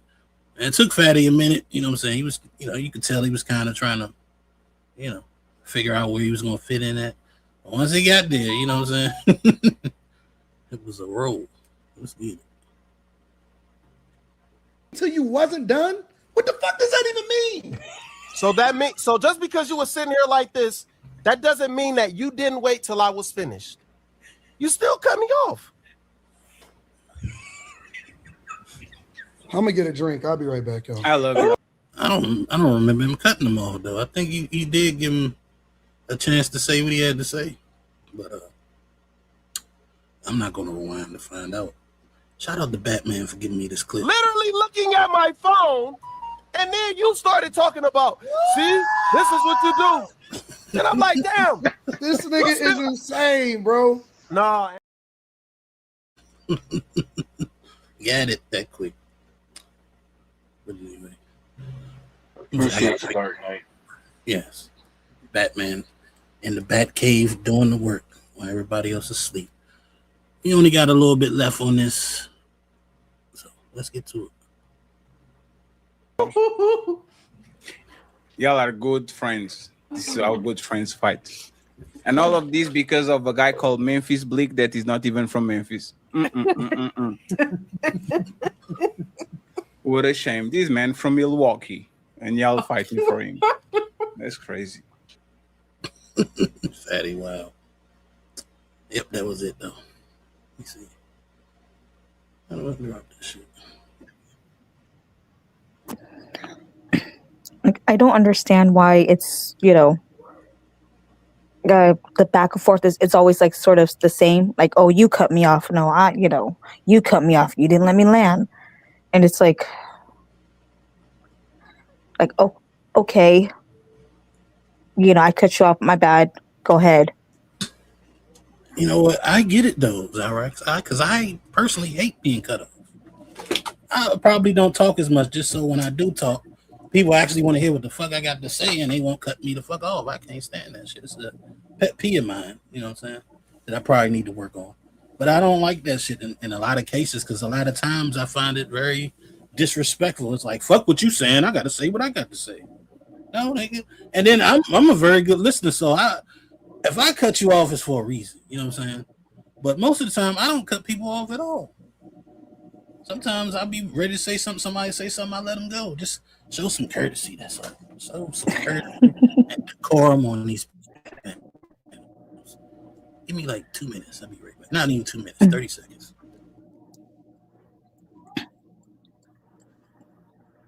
Hi, everybody. Make sure you guys hit the like button and subscribe to Nino Show. Yes. Hit the cash app. Yep. Hit the cash app. So the school started today? Thursday, yesterday. Yes. Oh. Wow. Yes. Yeah, that's crazy. My bad. But yeah, that's crazy. When did they get out of school if they start school in fucking July? They get off like at the end of May. And it's because they get a week break in between quarters. Excuse me. You know how a school year has 4 quarters, right? Yeah. Yeah. So after each quarter, they get a week break, and that's why, and the week break, that adds up, to a month, which is why, they tend to start school early and end like around about the same time as like everybody else, which is the end of May, beginning of June. And they still get Christmas break and spring break. Yes. Mm-hmm. Wow, so that's 6 breaks. Well, Christmas they get 2 weeks break, but then with spring break and with after every quarter they get 1 week break. Mm-hmm. Mm-hmm. They don't need that many breaks. That's their problem now. What do they need these breaks for? I don't get it. They need a week to do the grades or some shit like that? I don't know. I don't know. I actually think a lot of that is for the teachers. Mm-hmm. Because y'all kids be driving crazy. Mm-hmm. Especially in California.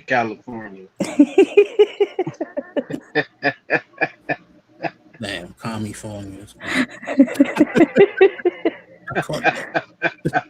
Well, I know you know what the school. What's different about the schools today, the classrooms, than it was when we was in school? That right? I know you around the same age as me, maybe a little younger.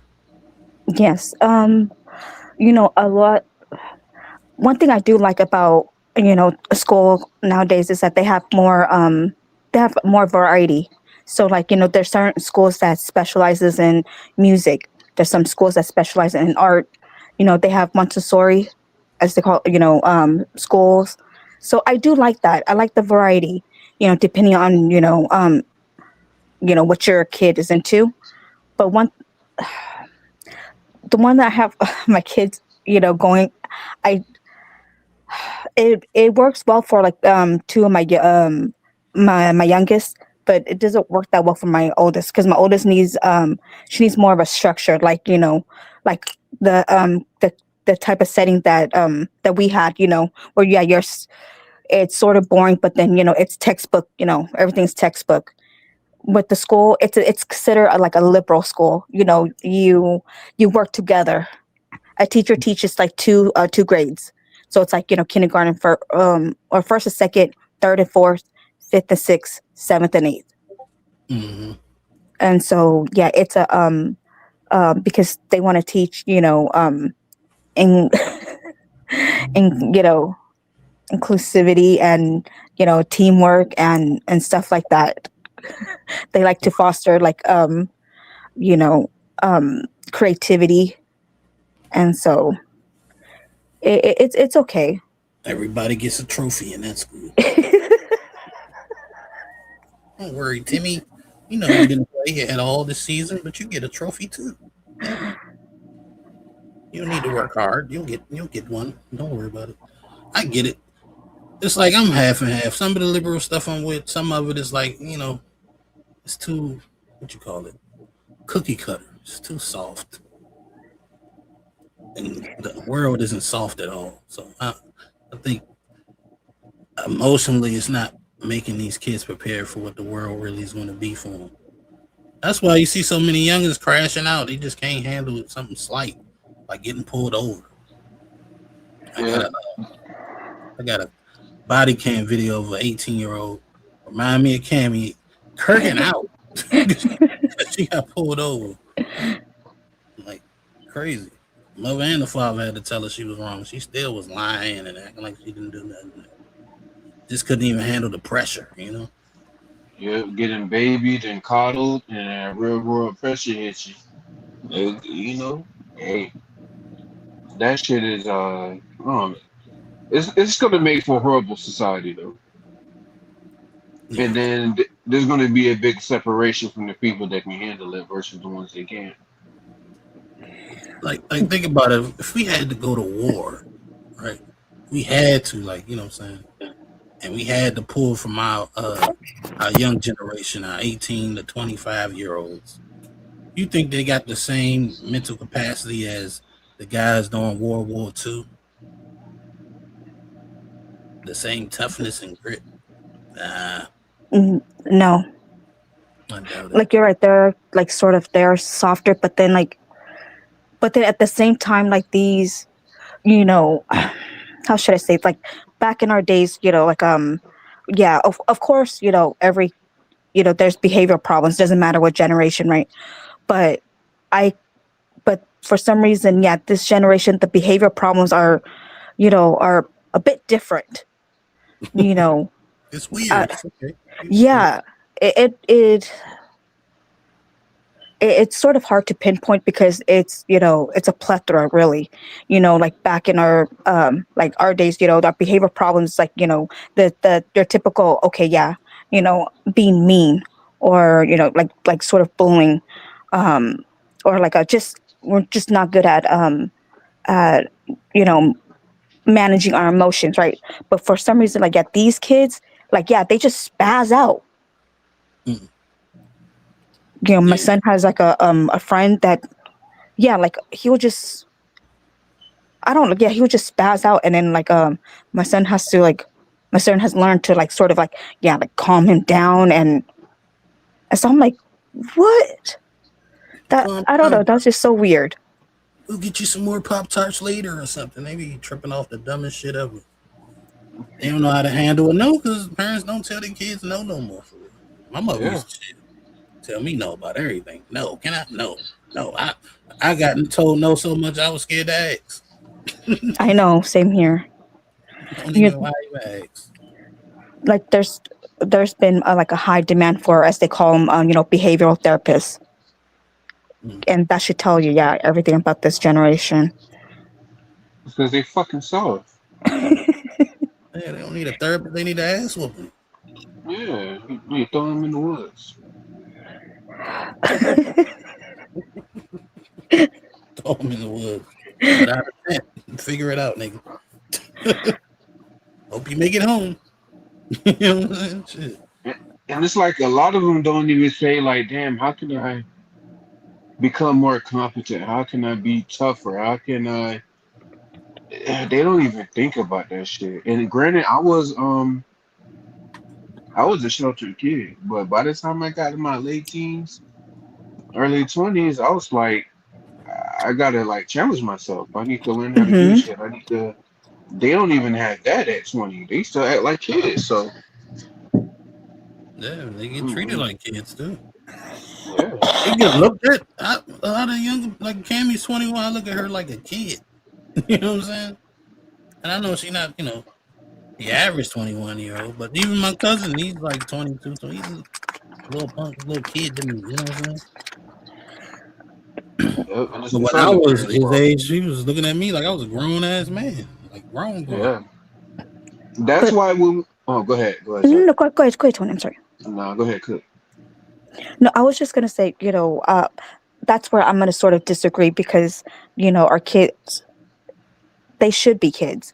Like we had to like grow up early, right? Like we had to learn how to do a lot of grown stuff at an early age. And so I'm speaking just, about my kids. Like I want them to be kids. I want them to experience like childhood. Yeah, they're gonna learn how to pick up on, what responsibility is, like chores and stuff. But for the most part, I do still want them to be kids.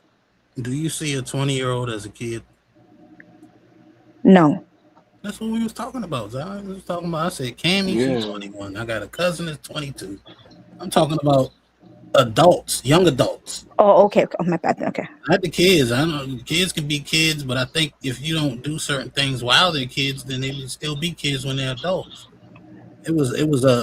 I had different level of expectation on me as a 18, 19, 20-year-old than these like it's hard to explain. Like my cousin, he's like 22, but I guess when he was like 19, 20, him and his brother was play fighting, and his brother picked him up and put him down on the ground, and his feelings was hurt off of that. And I'm looking at him like, man, my cousin used to do me way worse than that, and nobody gave a shit.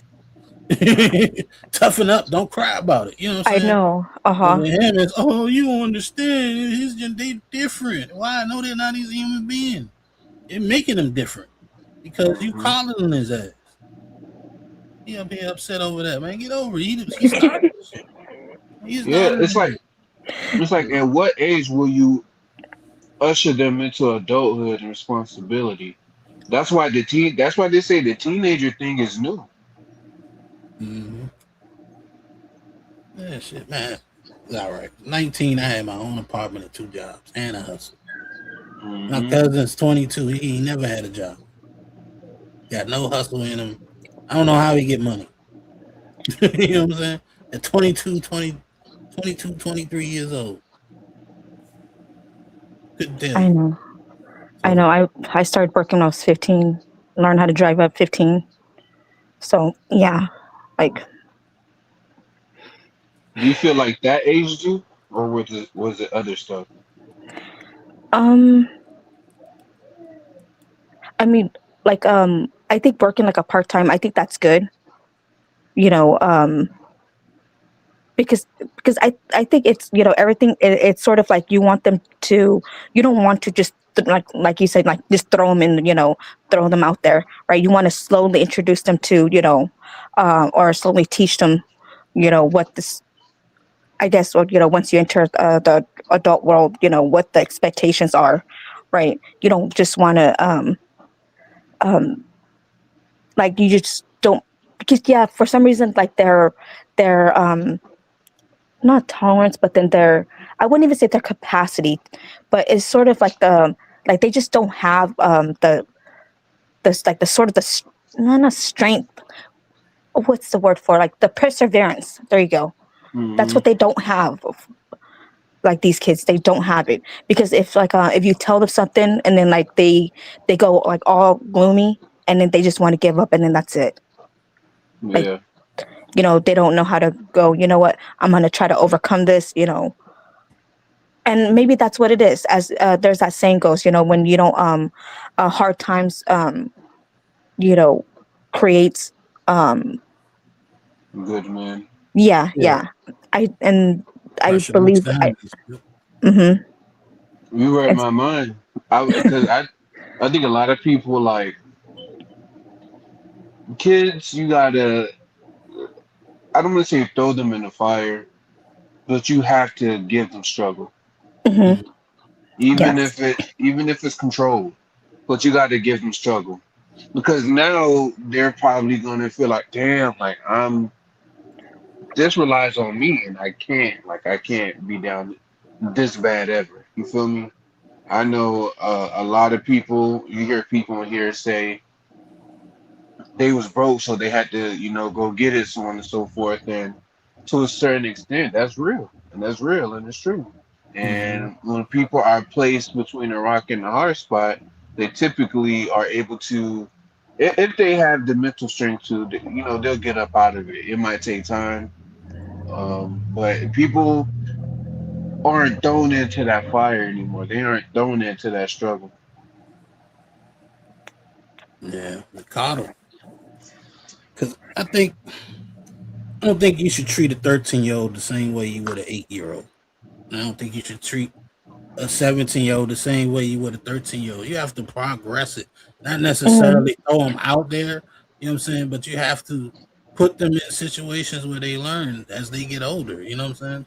And I don't think that's happening. You know what I'm saying? I think people is treating them like babies until they get fed up and say, "I'm getting out of here" on their own. You know, so I think it is definitely a balance. It's definitely a balance. Because I think I kind of was thrown out there a little too quickly, but I was able to handle it. You know what I'm saying? And not everybody will. You know, and I made a lot of mistakes too that cost me later on in life too, as well. But I don't know, man. I don't know. That's another reason why I'm a little skeptical about having kids. Because what the fuck am I gonna be raising this kid around? I'm going to have a certain level of influence, but society is always going to have a strong influence on your kids. Absolutely. Yeah, my daughter told me because we went to the store yesterday, and she was telling me, and I was telling her, I'm like, don't ever let anyone like trying to shame you for like for not having what they have, right? Because they're teenagers, so they're getting into that materialistic stuff. Like, oh, you don't have these kind of shoes? Oh, that means like you must be broke, poor, whatever, right? And I was like, don't ever let anybody shame you. And then I'm like, has a friend shamed you yet? And she's like, well, I don't think they shamed me, but then they did go, because they're talking about water dispenser, those steel refrigerators that has the water dispenser on the outside. Mm-hmm. Yeah, they were saying, oh, I have a silver, water dispenser outside of my, my refrigerator. What color is your refrigerator? I was like, oh my God, these. Oh. And as soon as you tell them it's white, they're gonna say, "Oh, you broke, you poor." What do you mean it's not platinum? Like, fuck you, man. They comparing water dispensers now? That's nuts. I know. Like, that's a first. What the hell? And I used to, I understood that it was more of a fancier refrigerator. Yeah, it is. It's more expensive, but yeah. And I think now you got to tell your kids, like, bro, like, I know we are consumers. It's okay to be a consumer, but don't get into consumerism. That's where you start tripping. If you want to get something nice, go get it, but don't let that be your personality. Don't let that, be your character. Don't let that make you think you're better than other people. That you may be better than other people, but that's not why. Yeah, that's weird. I don't even know if I would have got offended by that in school. I probably wouldn't have gave a shit. I don't know how we even respond to that shit because it's like, oh, I got a water dispenser. Do you? What? I think if you grew up back then and that was a thing, you would have. And I only say that because it's like Jabos. Oh, you don't have these Jabos, and now you're like, oh damn, I'm a lame man, nigga. I don't got no. It's the same thing. It's just a fucking refrigerator. It's some suburban shit essentially. Yeah, I was a little different, man. Because like I don't like having like the same shit everybody else got. Like, you know how when you was in school, there'd be a certain shoe and everybody would run out there and get it. I'll go get another shoe because I don't want to have on the same shoes everybody else have. You know what I'm saying? Yeah.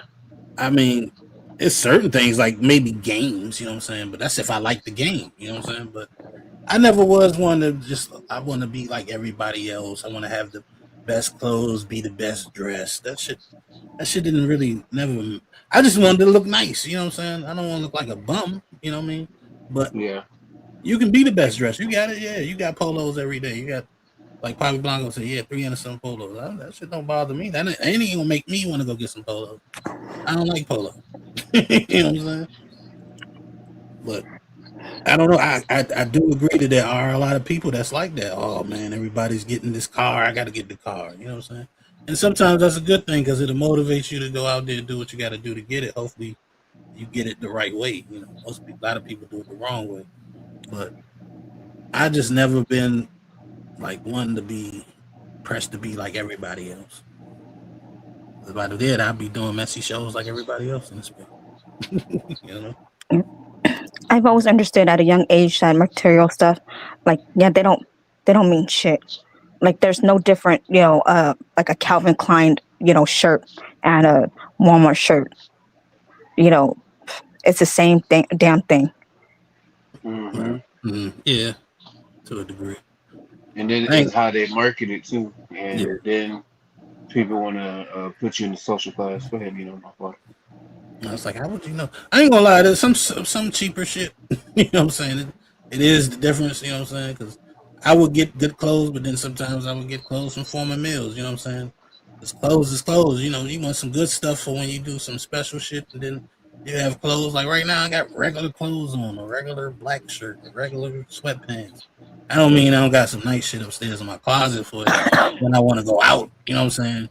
But I'm not talking about like the quality of the clothes. I'm talking about like like the character of a person. These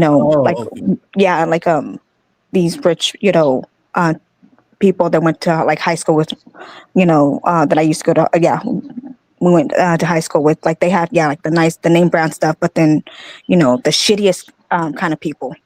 Mm-hmm. You know what I'm saying? And so that's why I'm like, okay, here I thought, you have money and, you wear all this nice stuff.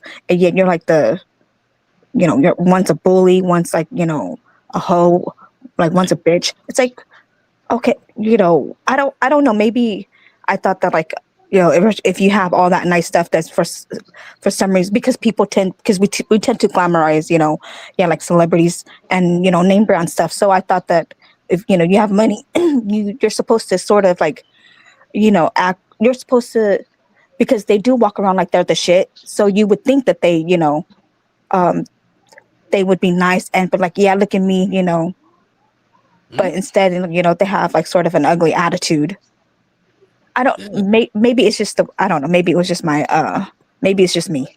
I don't know. I just always thought that's like celebrities, because you see on TV, celebrities, they're nice and stuff. So you're like, okay, these people have money. Maybe they're nice too, but no, they're like the shittiest people. If they look down on you and stuff. I'm sorry, Nico. Celebrities that you think nice is shitty people too. You know how it is. Oh no, I know. Of course, you don't realize that until you're like a lot old, until you're older, until you're an adult, right? But I'm talking about like in high school, because usually that's your high school years is. I think that's where like that matters the most. Mm-hmm. Yeah, because what you are in high school is probably pretty much what you're gonna be. Mm-hmm. Like, but what you talking about reminds me of something Fatty said. He says, give a person some money and you'll see who they really are. Yeah. Mm-hmm. Some people are assholes. They just broke, so they have to be humble because they broke. They nice to people because they might need those people.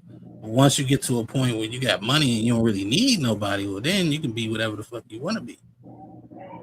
Because whether or not people like you or not doesn't matter. It's not affecting your bank account. Yeah, that's true. That's definitely true. But trust me, if they was broke, they probably still be assholes. The hoe would still be a hoe. The bitch would still be a bitch. You know what I'm saying? They just got money now, so they extra with it. You know what I'm saying? But I don't know. I don't know if they supposed to. I don't think since you got money, you're supposed to be a better person. I think you're just supposed to be a better person, a good person, or at least try to be. You know what I'm saying? It's not easy being good out here, to be honest with you. It takes effort. Well, but because you think that like they have money and stuff, so they have lesser problems than those that, like that had to struggle, right? So you would think they would have less problems and they would be a little bit more, like happy. But not less problems, different problems. More money, more problems. Yes, yeah. You got different problems when you got money. You know what I'm saying? Now, would you trade a rich person's problems for a broke person's problem? Probably not. But that don't mean they don't have some problems that you probably don't know of or can't see because you ain't had that type of money.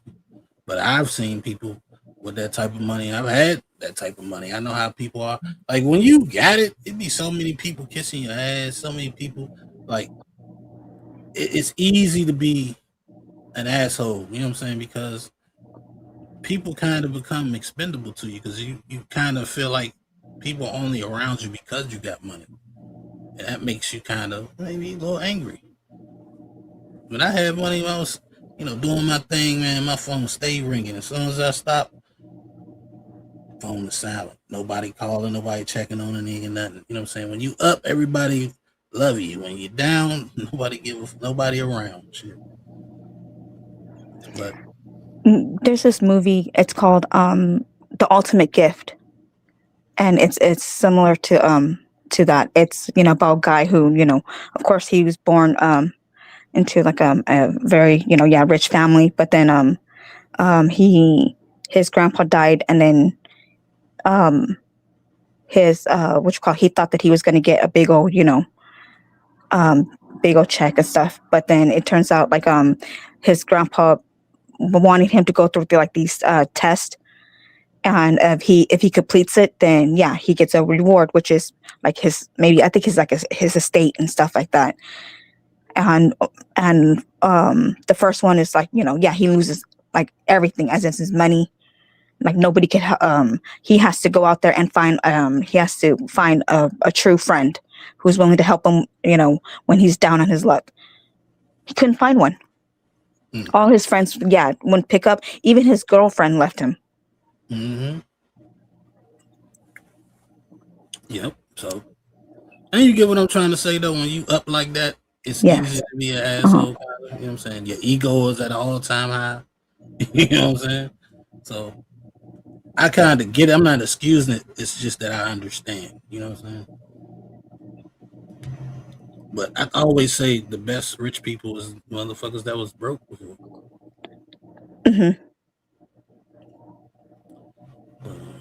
Hard workers, I guess you could sort of say, right? Because they're bottom, they work their way up, and so they tend to be more humble than those that were like sort of born into money, or or were able to get money fast money.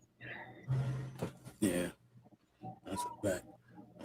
I ain't gonna hold y'all. I kind of didn't have a chance to eat dinner. I'm hungry. And I ain't like Cammy. I ain't gonna be eating while I'm on live. I gotta go upstairs anyway to get the food. But it was fun. I knew this was probably gonna be a short show anyway. Because a lot of the stuff I had planned was for Tuesday, and I'm trying to save it. So we'll see. But Sunday I do got some body cam we can look at, and a couple, maybe another video after that. So it'll be fun. Aren't you guys doing your show tomorrow? No, we talking about Rival. Your debut. It's gonna be Tuesday. Cammy Tuesday. Okay. She should be doing her own show tomorrow. If she do it. Fingers crossed. I know she puts up a schedule and then like we've seen this before, Cammy. All right, I'm really gonna do it this time, guys. Yeah, she's sleeping.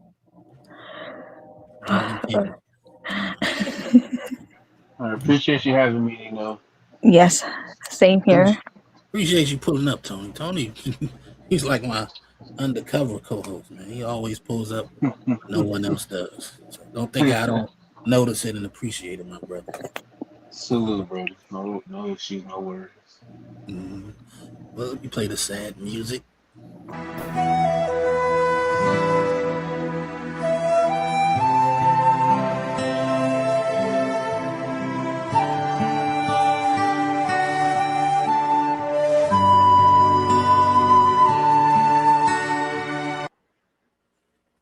All right, any last words?